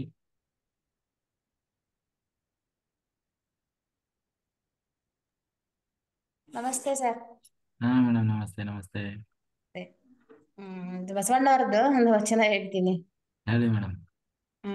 ವೇದವನ್ನು ಓದಿದರೇನು, ಶಾಸ್ತ್ರವ ಕೇಳಿದಡೇನಯ್ಯ, ಬಸವ ಮಾಡಿದಡೇನು, ತಪವ ಮಾಡಿದಡೇನಯ್ಯ, ಏನ ಮಾಡಿದಡೇನು, ನಮ್ಮ ಕೂಡಲ ಸಂಗಮಯ್ಯನ ಮನ ಮುಟ್ಟಿದವನೇನು, ಮನ ಮುಟ್ಟಿದವನಕ್ಕ. ಸಂಗಮೇಶ್ವರ್, ಇದು ಹೇಳಿ ಚಿಕ್ಕದು. ಇನ್ನೊಂದ್ಸರಿ ಹೇಳ್ರಿ. ವೇದವ ನೋಡ್ದಿದರೇನು, ಶಾಸ್ತ್ರವ ಕೇಳಿದರೇನಯ್ಯ, ಜಪವ ಮಾಡಿದಡೇನು, ತಪವ ಮಾಡಿದಡೇನಯ್ಯ, ಏನ ಮಾಡಿದಡೇನು, ನಮ್ಮ ಕೂಡಲ ಸಂಗಮಯ್ಯನ ಮನ ಮುಟ್ಟುವದನಕ್ಕ. ತನಕ ತನಕ ಅಂದ್ರೆ ಸ್ವಲ್ಪ ಎಲ್ಲ ಸ್ಪೆಲ್ಲಿಂಗ್ಗಳೆಲ್ಲ ತಪ್ಪಾಗಿದೆ ಇದರಲ್ಲಿ. ಮನ ಮುಟ್ಟುವ ತನಕ. ಅದೇ ಈಗ ನಾವು ರಾತ್ರಿ ಎಲ್ಲ ಧ್ಯಾನ ಮಾಡಿ ಬೆಳಿಗ್ಗೆ ಎದ್ದು ಕೇಸಿ ನುಡಿಯಲ್ಲಿ ನಡೆಯದ ಹಿಂಗ ಸುಳ್ಳು ಹೇಳೋದು, ಎಲ್ಲಾ ಜ್ಞಾನ ಇರ್ತದ ನಮ್ಮಲ್ಲಿ. ಇದು ತಪ್ಪ ಅಂತ ಗೊತ್ತಿದ್ದು ತಪ್ಪು ಮಾಡ್ತೀವಲ್ಲ, ಅದು ಹೇಳ್ತಾರ. ಅದು ಎಲ್ಲ ಮಾಡಿದ್ಮೇಲೂ ನೀವು ವೇದ ಎಲ್ಲ ಓದ್ಕೇಶ್ ಅದ್ರ ಹಾದಿಗೆ ನಡಿಬೇಕು. ನೀವು ನಡೆದ್ರೆ ನಿಮ್ಗೆ ಪರಮಾತ್ಮ ಸಿಗ್ತಾನ, ನಿಮ್ಗ ಮತ್ತ ಬ್ರಹ್ಮಜ್ಞಾನ ಸಿಗ್ತದ ಅಂತ ಇದ್ರ. ಅದೇ ತಪವ ಮಾಡಿದರೇನು ಎಲ್ಲ ಒಂದೇ. ತಪ ಮಾಡಿದ್ರೇನು, ವೇದವನ್ನು ಓದಿದರೇನು, ಯಜ್ಞಗಳು ಮಾಡಿದರೇನು, ಎಲ್ಲಾ ಮಾಡಿಕೇಸಿ ನೀವು ಹೇಳೋ ನಡೀಲಿಕ್ಕೆ ಅದಕ್ಕೆ ಬರ್ತದೆ, ಇದಕ್ಕೂ ಬರ್ತದೆ. ನಮ್ಮ ಕೂಡಲ ಸಂಗಮ ದೇವರ ಮನ ಮುಟ್ಟುವುದಕ್ಕೆ ಉಂಟೆ. ಕೂಡಲ ಸಂಗಮ ದೇವರ ಪರಮಾತ್ಮ ಮೆಚ್ಚಲ. ಮನ ಮುಟ್ಟಬೇಕಂದ್ರ ನುಡಿಯೊಳಗ ನಡಿಬೇಕು. ನೀವು ಈಗ ನಾವು ವಚನ ಓದ್ತೀವಿ ಅಂತಂದ್ರೆ ವಚನ ತಕ್ಕ ನಡಿಬೇಕು. ನಾವು ಸುಮ್ನೆ ವಚನ ಅಂದ್ರೆ ಏನು, ಅದ್ರ ತಕ್ಕ ನಡಿಬೇಕು. ನಡೆಯಂದ್ರ ಅದು ದಂಡ, ವೇಸ್ಟ್. ಒಂದು ಮಾಡಿದ್ದು ಧ್ಯಾನ 1% ರೀ. 99% ನಾವು ಬಿಹೇವಿಯರ್ ಹೆಂಗ್ ಮಾಡ್ತೀವಿ ಅದ್ರ ಮೇಲೆ, ಅದೇ ಇಂಪಾರ್ಟೆಂಟ್. ಅದ ಅರ್ಥ ಇಲ್ಲ, ಇದ ಅರ್ಥ ಇಲ್ಲ ಅಂತಲ್ಲ. ಧ್ಯಾನ 1%. 99% ನಮ್ಮ ನುಡಿ ನಡೆ ಒಳಗ ಇರ್ತದ. ನುಡಿ ನಡೆ ಹೆಂಗಿರ್ತದ ಅದ್ರ ಮ್ಯಾಗ ಡಿಪೆಂಡ್ ಆಗ್ತದ. ಧ್ಯಾನ 1%. 99% ನಮ್ ಬಿಹೇವಿಯರ್ ಹೆಂಗಿರ್ತೀವಿ ನಾವು ಜೀವನದಾಗ, ನಮ್ ವಿಚಾರಗಳು ಹೆಂಗಾವ, ನಮ್ ಗುಣಗಳು, ನಮ್ ಬಿಹೇವಿಯರ್, ನಾವ್ ಏನ್ ಮಾಡ್ತೀವಿ, ಅಂತರಂಗ ಶುದ್ಧಿ ಬಹಿರಂಗ ಶುದ್ಧಿ ಇದ್ರೇನೆ ಕೂಡಲ ಸಂಗಮ ದೇವ ಮನ ಮುಟ್ತದ. ನಾವು ಪೂಜೆ ಪಾಠ ಏನೇ ಆಗ್ಲಿ, ಧ್ಯಾನ ಆಗ್ಲಿ, ಎಲ್ಲಿ ಏನೇ ಆಗ್ಲಿ ಮನ ಮುಟ್ಲಿಲ್ಲ ಮುಟ್ಟಕ್ ಸಾಧ್ಯನೇ ಇಲ್ಲ. Yes sir, okay, correct. Okay, thank you sir. Thank you madam, thank you. ಈಗ ನಮ್ಮ ನಾಗರತ್ನ ಮೇಡಮ್ ಒಂದು ಸಲ ಹೇಳ್ತಾರೆ. ಹೇಳಿ ಮೇಡಮ್.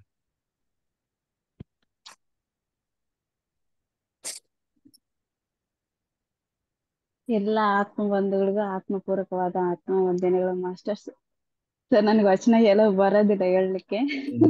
ಆದ್ರೆ ಇವತ್ತು ಎಲ್ಲರೂ ಹೇಳುವಂತ ವಚನ ತುಂಬಾ ಅದ್ಭುತವಾಗಿತ್ತು ಸರ್. ಅದ್ರಲ್ಲೂ ಸಂಗವಿ ಸರ್ ಅದನ್ನ ಮೀನಿಂಗ್ಫುಲ್ ಆಗಿ ಹೇಳ್ತಿದಾರಲ್ಲ, ಅದು ತುಂಬಾ ಇನ್ನೂ ಅದ್ಭುತವಾಗಿದೆ. ಥ್ಯಾಂಕ್ ಯು ಸರ್, ತುಂಬಾ ಚೆನ್ನಾಗಿ ಅರ್ಥವಾಗಿ ಹೇಳ್ತಿದ್ರ ಎಲ್ಲ ವಚನಗಳನ್ನೆಲ್ಲ. ಆದ್ರೂ ತುಂಬಾ ಖುಷಿ ಆಗ್ತಿದೆ ಸರ್. ಎಲ್ಲ ಮಾಸ್ಟರ್ಸ್ ನೋಡ್ಬಿಟ್ಟು ಅದ್ರಲ್ಲೂ ಮತ್ತೆ ವಚನಗಳ ಅವೆಲ್ಲ ಎಷ್ಟು ಇಂದಿನ ಕಾಲದಲ್ಲಿ ಎಲ್ಲ ಆಮ್, ವಚನ ಸಾಹಿತಿಗಳಾಗಿರ್ಬೋದು ಎಲ್ಲರೂ ತಮ್ಮ ಅನುಭವವನ್ನೇ ಅದ್ಭುತವಾಗಿ ವಚನಗಳ ಮೂಲಕ ಬರೆದ್ಬಿಟ್ಟು ಅದನ್ನ ಈಗಿನ ಕಾಲದಲ್ಲೂ ಸಹ ಅದನ್ನ ಎಲ್ಲ ತಿಳ್ಕೊಳ್ಳಿಕ್ಕೆ ಅನುಕೂಲ ಮಾಡಿಕೊಟ್ಟಿದ್ದಾರೆ. ಅದನ್ನ ಒಂದೊಂದು ವಚನಗಳನ್ನು ನಾವು ಅರ್ಥ ಮಾಡ್ಕೊಂಡ್ರೆ ಅದು ಎಷ್ಟೋ ಇನ್ನೂ ಅದ್ಭುತವಾಗಿ ನಾವು ಲೈಫ್ ನ ಲೀಡ್ ಮಾಡ್ಬೋದು ಸರ್. ತುಂಬಾ ಚೆನ್ನಾಗೇ ಇತ್ತು, ಅದ್ಭುತವಾಗಿದೆ ಎಲ್ಲಾ ವಚನಗಳು. ಹಾ. Thank you sir. ಎಲ್ಲ ಮಾಸ್ಟರ್ಸ್ಗೂ ಥ್ಯಾಂಕ್ ಯು ಮಾಸ್ಟರ್ಸ್. ಎಲ್ಲರೂ ತುಂಬಾ ಚೆನ್ನಾಗಿ ವಚನಗಳನ್ನ ಹೇಳ್ತೀರಿ ಡೈಲಿ. ಎಲ್ಲರಿಗೂ ಧನ್ಯವಾದಗಳು. Thank you master. ನಮಸ್ತೆ ನಮಸ್ತೆ. Okay madam. Sir Arun sir, ಹಾ ಮೇಡಮ್. ಕಮಲಾ ಮೇಡಮ್ ಇರ್ಬೋದಾ ಅಲ್ಲಿ? ಯಾರು? ಕಮಲಾ ಮೇಡಮ್ ಇದಾರ? ಹಾ ಇದಾರೆ ಮೇಡಮ್. ಹಾ, ಆಂಡ್ರೇಜ್ ಮಾಡಕ್ ಹೇಳಿ. ಅವರು ಏನೋ ಒಂದ್ ಹುಡುಗನ್ಗೆ ಆಶ್ರಯ ಕೇಳ್ಬೇಕು ಅಂತ ಇದ್ರು, ನಿಮ್ಮನ್ ಜೊತೆ ಮಾತಾಡ್ಬೇಕು ಅಂತ ಇದ್ರು ಸರ್. ಹಾ ಹಾ ಆಂಡ್ರೇಜ್ ಮಾಡ್ಕೊಳಕ್ ಹೇಳಿ. ಹಾ ಮಾಡಿ ಮೇಡಮ್. ಕಮಲಾ ಮಾಸ್ಟರ್. ನಮಸ್ತೆ ಅರುಣ್ ಸರ್. ನಮಸ್ತೆ ನಮಸ್ತೆ. ನಮಸ್ಕಾರ. ಸರ್. ಅವರು ಚಿಕ್ಕಮಂಗ್ಳೂರವರು ಕೃಷ್ಣ ಅಂತ. ಅವರು ನನ್ಗೆ 3 ವರ್ಷದಿಂದ ಪರಿಚಯ ಇದ್ದಾರೆ ಧ್ಯಾನದಿಂದ. ಹ್ಮ್ ಅವ್ರಿಗೆ ಫ್ಯಾಂಕ್ರಿಯಾಸ್ ಅನ್ನೋ ಕಾಯಿಲೆಯಿಂದ ಬಳಲ್ತಾ ಇದ್ದಾರೆ. ಹ್ಮ್ ನಾವು ಒಂದ್ ಸ್ವಲ್ಪ ದಿನ ನಾನು ನಮ್ ಸ್ನೇಹಿತರು ಪಿರಮಿಡ್ ಅಲ್ಲಿ ಅಮೌಂಟ್ ಕಟ್ಟಿ ಅವ್ರಿಗೆ ಇರಕ್ ವ್ಯವಸ್ಥೆ ಮಾಡಿದ್ವಿ. ಸ್ವಲ್ಪ ಸ್ವಾಭಿಮಾನಿ ದುಡ್ಡು ಕಟ್ಟಿಸ್ಕೊಂಡು ಆಗಲ್ಲ ಅನ್ಬಿಟ್ಟು ಸ್ವಲ್ಪ ದಿನಕ್ಕೆ ಇದ್ದು ಹೊರಟೋದ್ರು ಅವರು. ಹ್ಮ್ ಅವ್ರು ಕೇಳ್ತಿರೋದು ನನ್ ಪಿರಮಿಡ್ ಅಲ್ಲೇ ಧ್ಯಾನ ಮಾಡ್ಬೇಕು, ನನ್ ಕಾಯಿಲೆನ ಹುಷಾರ್ ಮಾಡ್ಕೋಬೇಕು, ಆದ್ರೆ ನಾನು ಅಮೌಂಟು ಕಟ್ಟಕ್ ನನ್ನ ಹತ್ರ ಇಲ್ಲ. ಇರಕ್ಕೆ ವ್ಯವಸ್ಥೆ, ಊಟದ ವ್ಯವಸ್ಥೆ ಮಾಡ್ಕೊಟ್ರೆ ನಾನು ಪಿರಮಿಡ್ ಅಲ್ಲೇ ನಾನು ನೆಲೆಸಿ ನನ್ನ ಆರೋಗ್ಯ ತಗೋಬೇಕು ಅಂತ ಅವರು ಇಷ್ಟಪಡ್ತಾ ಇದ್ದಾರೆ ಸರ್. ಹ್ಮ್ ಅದಕ್ಕೆ ನಿಮ್ಮಿಂದ ಏನಾದ್ರು ಅವ್ರನ್ನ ಆಂಡ್ರೇಜ್ ಮಾಡಿಸ್ಕೊಂಡ್ ಕೇಳಿ ಮೇಡಮ್, ಅವ್ರು ಇದ್ರೆ. ಅಂದ್ರೆ ಯಾವ್ದು? ಎಲ್ಲಿ? ಪಿರಮಿಡ್ ವ್ಯಾಲಿ ಇಂಟರ್ನ್ಯಾಷನಲ್ ಇದೆಯಲ್ಲ ಅಲ್ಲೇ? ಅಲ್ಲೇ ಅಂತ ಕೇಳ್ತಿಲ್ಲ ಅವರು. ಒಟ್ಟಲ್ಲಿ ಹ್ಮ್ ಪಿರಮಿಡ್ ಅಲ್ಲಿ ಧ್ಯಾನ ಮಾಡ್ಬೇಕು, ನಾನು ಧ್ಯಾನದಿಂದನೇ ನನ್ನ ಕಾಯಿಲೆನ ಗುಣ ಮಾಡ್ಕೋಬೇಕು, ಹ್ಮ್ ನನ್ಗೆ ಇರಕ್ಕೆ ಆಶ್ರಯ ಬೇಕು ಅಂತ. ಮನೇಲೆ ಒಂದು ದೊಡ್ಡ ಪಿರಮಿಡ್ ಹಾಕೋಬಿಡಕ್ ಹೇಳಿ. ಅವ್ರ ಮನೆಯಲ್ಲಿ ಅವ್ರಿಗೆ ಮನೆಯಿಂದನೇ ಟಾರ್ಚರ್ ಇದೆ ಸರ್ ಅವ್ರಿಗೆ. ಹ್ಮ್ 3 ಜನ ಅಣ್ಣ ತಮ್ಮಂದಿರು. ಇವ್ರಿಗೆ ಈಗ ಕೆಲ್ಸ ಮಾಡಕ್ ಆಗ್ತಾ ಇಲ್ಲ ಅಂತ ಸ್ವಲ್ಪ ಅವ್ರನ್ನ ನಾನು ಡೈರೆಕ್ಟ್ ಆಗಿ ನೋಡಿಲ್ಲ. ಹ್ಮ್ ನಾ ಭೇಟಿ ಮಾಡ್ಬೇಕು ಅನ್ಕೊಂಡಿದ್ದಾರೆ ಅವರು ನನ್ನನ್ನೇ. ಅದಕ್ಕೆ ನಾನು ಅಂದೆ ಇಲ್ಲ ಕೇಳ್ತೀನಿ ನಾನು. ನಿಮ್ಮ ಇವತ್ತು ಇದನ್ನ ಕಳ್ಸಿದೀನಿ, ವಾಟ್ಸಪ್ ಮಾಡಿದೀನಿ ನಮ್ಮ ಗ್ರೂಪ್ದು. ಹ್ಮ್ ನಿಮ್ ನಂಬರ್ ಕೊಡಿ ಅಂತ ನೀವು ಪರ್ಮಿಷನ್ ಕೊಟ್ರೆ ನಾನು ಅವ್ರಿಗೆ ಕೊಡ್ತೀನಿ. ನಂಬರ್ ಕೊಡಿ, ನೋಡೋಣ, ಎಲ್ಲಾದ್ರೂ ವಿಚಾರ ಮಾಡೋಣ. ಸರ್, ಚಿದ್ರ ಬೆಟ್ಟದಲ್ಲಿ ನಾನು ಬಂದಿದ್ದಾಗ ಯಾರೋ ಒಬ್ಬ ಲೇಡಿ ಇದೇ ತರನೇ ಕೇಳ್ತಾ ಇದ್ರು ಸರ್. ಅವರು ಕಳ್ಸಿ ಅಂತ, ಅಂತವ್ರಿದ್ದು ಅಂತ ಹೇಳಿದ್ರೆ ಕಳ್ಸಿ ಆಶ್ರಮಕ್ಕೆ ಅಂತ ಹೇಳ್ತಾ ಇದ್ರು ನೋಡಿ ಸರ್. ನೆನ್ಪು ಒಂದ್ ಸ್ವಲ್ಪ ಇತ್ತು ಹೌದು, ಸರ್. ಆ ತರ ಇದಾರೆ. ಬೇಕು ಅಂದ್ರೆ ಹಂಗ ಆಶ್ರಯ ಕೊಡ್ಲಿಕ್ಕೆ ವ್ಯವಸ್ಥೆ ಇದೆ. ಬಟ್ ಅವ್ರು ಕೇಳ್ತಾ ಇರೋದು ಪಿರಮಿಡ್ ಅಲ್ಲಿ ಹೌದೌದು. ಅಲ್ವಾ? ಪಿರಮಿಡ್ ಅಲ್ಲಿ ಅಂತಂದ್ರೆ ಸದ್ಯಕ್ಕೆ ಎಲ್ಲಿ ಪಿರಮಿಡ್ ಇದಾವೆ? ಸರ್ ಇದು ಮೇಡಮ್ ನೀವ್ ಹೇಳಿದ್ರಲ್ಲ, ಬಳ್ಳಾರಿ ನಿಯರ್ ಆಗುತ್ತಾ ಅವ್ರದ್ದು ಪ್ಲೇಸ್? ಅವರು ಚಿಕ್ಕಮಂಗ್ಳೂರು ಹೌದಾ? ಹತ್ರ ಯಾವ್ದೋ ಹಳ್ಳಿ ಅಂತ ಹೇಳಿದ್ದಾರೆ. ಹ್ಮ್ ಅವ್ರು ಹೇಳ್ತಿರೋದು ಧ್ಯಾನದಿಂದ ಅನುಭವ ಸಾಕಷ್ಟು ಚೆನ್ನಾಗ್ ಆಗಿದ್ದಾರೆ. ಫ್ಯಾಂಕ್ರಿಯಾಸ್ ಅನ್ನೋ ಕಾಯಿಲೆಯಿಂದ ಅವ್ರಿಗೆ ಶುಗರು ಮತ್ತೆ ಇನ್ನಿತರೆ ಸಣ್ಣ ಪುಟ್ಟ ಕಾಯಿಲೆಗಳು ಅವ್ರಿಗೆ ಜಾಯ್ನ್ ಆಗಿದೆ. ನಾಗರತ್ನ ಮೇಡಮ್, ಶಾಂಭವಿ ಪಿರಮಿಡ್ ಅಲ್ಲಿ ಏನಾದ್ರು ಅವಕಾಶ ಕೊಡ್ತಾರೆ ಕೇಳ್ರಿ. ಇಲ್ಲ ಸರ್, ಬಳ್ಳಾರಿಯಲ್ಲಿ ಅಮ್ಮ ಶಕ್ತಿ ಪಿರಮಿಡ್ ಅಂತ ಇದೆ, ದೊಡ್ಡ ಹೀಲಿಂಗ್ ಪಿರಮಿಡ್ ಇದೆ. ಸೊ ಅಲ್ಲಿ ಸ್ಟೇ ಮಾಡ್ಬಿಟ್ಟು ನಾವು ಧ್ಯಾನ ಮಾಡ್ಬೋದು, ಅವಕಾಶ ಇದೆ ಅಲ್ಲಿ. ನಾನು ಶಶಿಕಲಾ ಅವ್ರ ಹತ್ರನು ಮಾತಾಡಿ ನೋಡ್ತೀನಿ. ಬಳ್ಳಾರಿ ಪಿರಮಿಡ್ ಅಂದ್ರೆ ಇವ್ರ ಹತ್ರ ಬಳ್ಳಾರಿಯಲ್ಲಿ ಅಮ್ಮ ಶಕ್ತಿ ಪಿರಮಿಡ್ ಇದೆ ಸರ್, ಅದು ಹೀಲಿಂಗ್ ಪಿರಮಿಡ್. ತುಂಬಾ ಎಲ್ಲ ಶಕ್ತಿ ಇದೆ. ಕಾಯಿಲೆಗಳು ವಾಸಿ ಆಗ್ತದೆ. Yes madam. ಖಂಡಿತ ಮೇಡಮ್, ನಾನು ಶಶಿಕಲಾ ಅವ್ರ ಹತ್ರ ಮಾತಾಡಿ ನೋಡ್ತೀನಿ. ಅವ್ರ ಹತ್ರ ಮಾತಾಡಿ. ಅವರು ಅದೇ 41 ದಿನ ಆತರ ಒಂದು ಮಂಡಲ ಧ್ಯಾನ ಮಾಡ್ಲಿಕ್ಕೆ ಅವ್ರಿಗೆ ಊಟದ್ದು ವಸತಿ ಎಲ್ಲ ಇದು ಎಲ್ಲ ಬೇಕು. ಸೌಕರ್ಯ ಇದೆ ಮೇಡಮ್ ಬಳ್ಳಾರಿಯಲ್ಲಿ. ಅದೊಂದ್ ಸ್ವಲ್ಪ ವಿಚಾರಿಸೋಣ. ಕರೆಕ್ಟ್. ಹ್ಮ್ ಶಶಿಕಲಾ ನಾನು ಮಾತಾಡಿ ನೋಡ್ತೀನಿ. ಅವ್ರಿಗೆ ಅಲ್ಲ ಖಂಡಿತ ಪಿರಮಿಡ್ ಅಲ್ಲಿ ಅವಕಾಶ ಇದೆ, ಅಲ್ಲಿ ಇರ್ಲಿಕ್ಕೆಲ್ಲ ವ್ಯವಸ್ಥೆ ಇದೆಯಾ ಅಂತ. ಸರ್ ಇರಕ್ಕ ಇನ್ನ ರೂಮ್ಗಳ ವ್ಯವಸ್ಥೆ ಇಲ್ಲ, ಅದಕ್ಕೆ ಅವ್ರಿಗೆ ನಮ್ಮಂತವ್ರೆ ಹೋಗ್ತಾ ಇದ್ದಾರೆ ಈಗ ಬಳ್ಳಾರಿಗ, ಹಾಗಾಗಿ ಅವ್ರವ್ರ ಮನೆಗಳನ್ನ ಬಿಟ್ಕೊಡ್ತಾ ಇದಾರೆ ಸರ್ ನಮ್ಗಳಿಗೆ. ಜೈವ ಟೀಮ್ ಗ್ರೂಪ್ ಬಿಡ್ತಾ ಇದಾರೆ ಮನೆಗಳೇ, ಇನ್ನ ಇರಕ್ಕೆ ವ್ಯವಸ್ಥೆ ಮಾಡಿಲ್ಲ. ಆದ್ರ ಅನುಕೂಲತೆ ಆಗ್ಬೋದು ಅಂತ ಅನ್ಕೋತೀವಿ ಸರ್. ಖಂಡಿತ ಅದಾಗುತ್ತೆ. ಪತ್ರಿಜಿ ಅವ್ರ ನಿವಾರಣ ಇಂದ ಸಂಕಲ್ಪದಿಂದ ನಾವು ಅದನ್ನ ನೆರವೇರಿಸ್ಕೊಡ್ಬೋದು ಅಂತ ಅನ್ಕೊಂಡಿದ್ದೀವಿ ಸರ್. ಖಂಡಿತ ಶಶಿಕಲಾ ಅವ್ರ ಜೊತೆ ಮಾತಾಡ್ತೀನಿ. ಅಲ್ಲ, ಮನೆ ಬಿಟ್ಕೊಡ್ಲಿಕ್ಕೂನು ಅವರು ನೋಡೋಣ ಈ ನೀವು. ಅಲ್ಲಿ ಅವರು ಬಳ್ಳಾರಿಯಲ್ಲಿ ದೊಡ್ಡದಾಗಿ ಈಗ ಆಲ್ರೆಡಿ ಕನ್ಸ್ಟ್ರಕ್ಷನ್ ಮಾಡ್ತಾ ಇದ್ದಾರೆ, ದೊಡ್ಡ ಪಿರಮಿಡ್, ಮತ್ತೆ ಎಕ್ಸ್ಟ್ರಾ ಇನ್ನೊಂದು ಪಿರಮಿಡ್ ಕಟ್ತಾ ಇದ್ದಾರೆ. ಆಮೇಲೆ ಅಲ್ಲಿ ಅವರು ರೂಮ್ ವ್ಯವಸ್ಥೆ ಎಲ್ಲ ಮಾಡಿ ಉಳಿಲಿಕ್ಕೆಲ್ಲ ತುಂಬಾ ಜನ ಬಂದ್ರು ಉಳ್ಕೊಳ್ಳಿಕ್ಕೆ ಬೇಕಾದ ಹಾಗೆ ಕನ್ಸ್ಟ್ರಕ್ಷನ್ ಮಾಡ್ತಾ ಇದ್ದಾರೆ. ಅದ್ರಲ್ಲಿ ಕೆಲವೊಂದ್ ಸ್ವಲ್ಪ ಕಂಪ್ಲೀಟ್ ಆಗಿರ್ಬೇಕು ಅನ್ಸುತ್ತೆ, ಗೊತ್ತಿಲ್ಲ ನನಗೆ. ಹೌದೌದು. ಹಂಗಾಗಿ ಇಲ್ಲ ಅವ್ರ ಉದ್ದೇಶವೇ ಅದ, ಬಂದವರಿಗೆಲ್ಲ ಉಳಿಲಿಕ್ಕೆ ಬೇಕಾದ ಹಾಗೆ ವ್ಯವಸ್ಥೆ ಮಾಡ್ತಾ ಇದ್ದಾರೆ. ಖಂಡಿತ ಯಾರ್ ಬೇಕಾದ್ರೂ ಉಳ್ದು ಅಲ್ಲಿ ಸುಧಾರಿಸ್ಕೊಂಡು ಯಾವಾಗ ಅನ್ನದಾನ ಪ್ರಸಾದ ಇದ್ದೇ ಇರುತ್ತ ಉಳಿಬಹುದು. ರೂಮ್ ವ್ಯವಸ್ಥೆಗಳನ್ನ ಮಾಡ್ತಾ ಇದ್ದಾರೆ ಅಲ್ಲಿ ಬಳ್ಳಾರಿಯಲ್ಲಿ. ಅದಕ್ಕೆ ಕೇಳ್ಪಟ್ಟಿದ್ದೆ. ಕೇಳಿ ಶಶಿಕಲಾ ಅವ್ರನ್ನ ವಿಚಾರಿಸೋಣ madam. Thank you madam, thank you. ನಾನ್ ನಿಮ್ ಕನೆಕ್ಷನ್ ಅಲ್ಲಿ ಇರ್ತೀನಿ. ವಿಚಾರ ಏನೇ ಇದ್ರು ನೀವು ನನ್ಗೊಂದ್ ಸ್ವಲ್ಪ ತಿಳಿಸ್ಕೊಡಿ ಮೇಡಮ್. ಖಂಡಿತ thank you sir. Thank you Padma madam ಹೌದು. ಅಮ್ಮ ಸ್ವಲ್ಪ ನೋಡಿ ಮೇಡಮ್, ಅದ್ರಲ್ಲಿ ಇದೆ ಉಳ್ಕೊಳ್ಳೋ ವ್ಯವಸ್ಥೆನೂ ಇದೆ, ಧ್ಯಾನನೂ ಮಾಡ್ಬೋದು. ಒಳ್ಳೆ ಹೀಲಿಂಗ್ ಪಿರಮಿಡ್ ಮೇಡಮ್ ಅದು. ಖಂಡಿತ ಅದೇ ಅಮ್ಮ ಶಕ್ತಿ ಪಿರಮಿಡ್ ಬಳ್ಳಾರಿಯಲ್ಲೇ ಅಲ್ವಾ ಇರೋದು? Yes madam, Bellary. Okay madam, okay, thank you. ನಾನು ಒಂದ್ ಕೆಲಸ ಮಾಡಿ ಮೇಡಮ್, ತುಂಬಾ ಸಿಂಪಲ್, PMC ಬಳ್ಳಾರಿಗೆ ಸೆಷನ್ ನಡೆಯುವಾಗ ಜಾಯ್ನ್ ಆಗ್ರಿ. ಇಲ್ಲ ಮಾಡ್ತೀನಿ ಸರ್. ನಾನೇ ಬಳ್ಳಾರಿದ್ದೇನೆ, ಇಲ್ಲಿಗೆ ಬರೋದ್ರಿಂದ ಅಲ್ಲಿ ಸ್ವಲ್ಪ ಕ್ಯಾನ್ಸಲ್ ಮಾಡಿದ್ದೀನಿ. ನಾನು ಡೈಲಿ ಅಟೆಂಡ್ ಆಗ್ತಾ ಇದ್ದೆ ನಾನು PMC ಬಳ್ಳಾರಿ. ಅಪ್ಪಣ್ಣ ಸರ್ ಅವ್ರನ್ನ ಕಾಂಟ್ಯಾಕ್ಟ್ ಮಾಡ್ಬೋದ? ಅಪ್ಪಣ್ಣ ಸರ್ ಕಾಂಟ್ಯಾಕ್ಟ್ ಮಾಡಿ. Okay madam, okay. ನೀವು ಪ್ರಯತ್ನ ಮಾಡಿ, ಕೈ ಬಿಡ್ಬೇಡಿ. ನಾನು ಖಂಡಿತ ಅಪ್ಪಣ್ಣ ಸರ್ ಜೊತೆ ಮಾತಾಡ್ತೀನಿ. ನಾನು ಮಾತಾಡಿ ತಿಳಿಸ್ಕೊಡ್ತೇನೆ. Okay madam, thank you sir. Thank you Arun sir. Contact ಇದೆ ಅಲ್ಲ? ನಾನು ಪದ್ಮಾ ಮೇಡಮ್ ಕಾಲ್ ಮಾಡಿ ನನ್ನ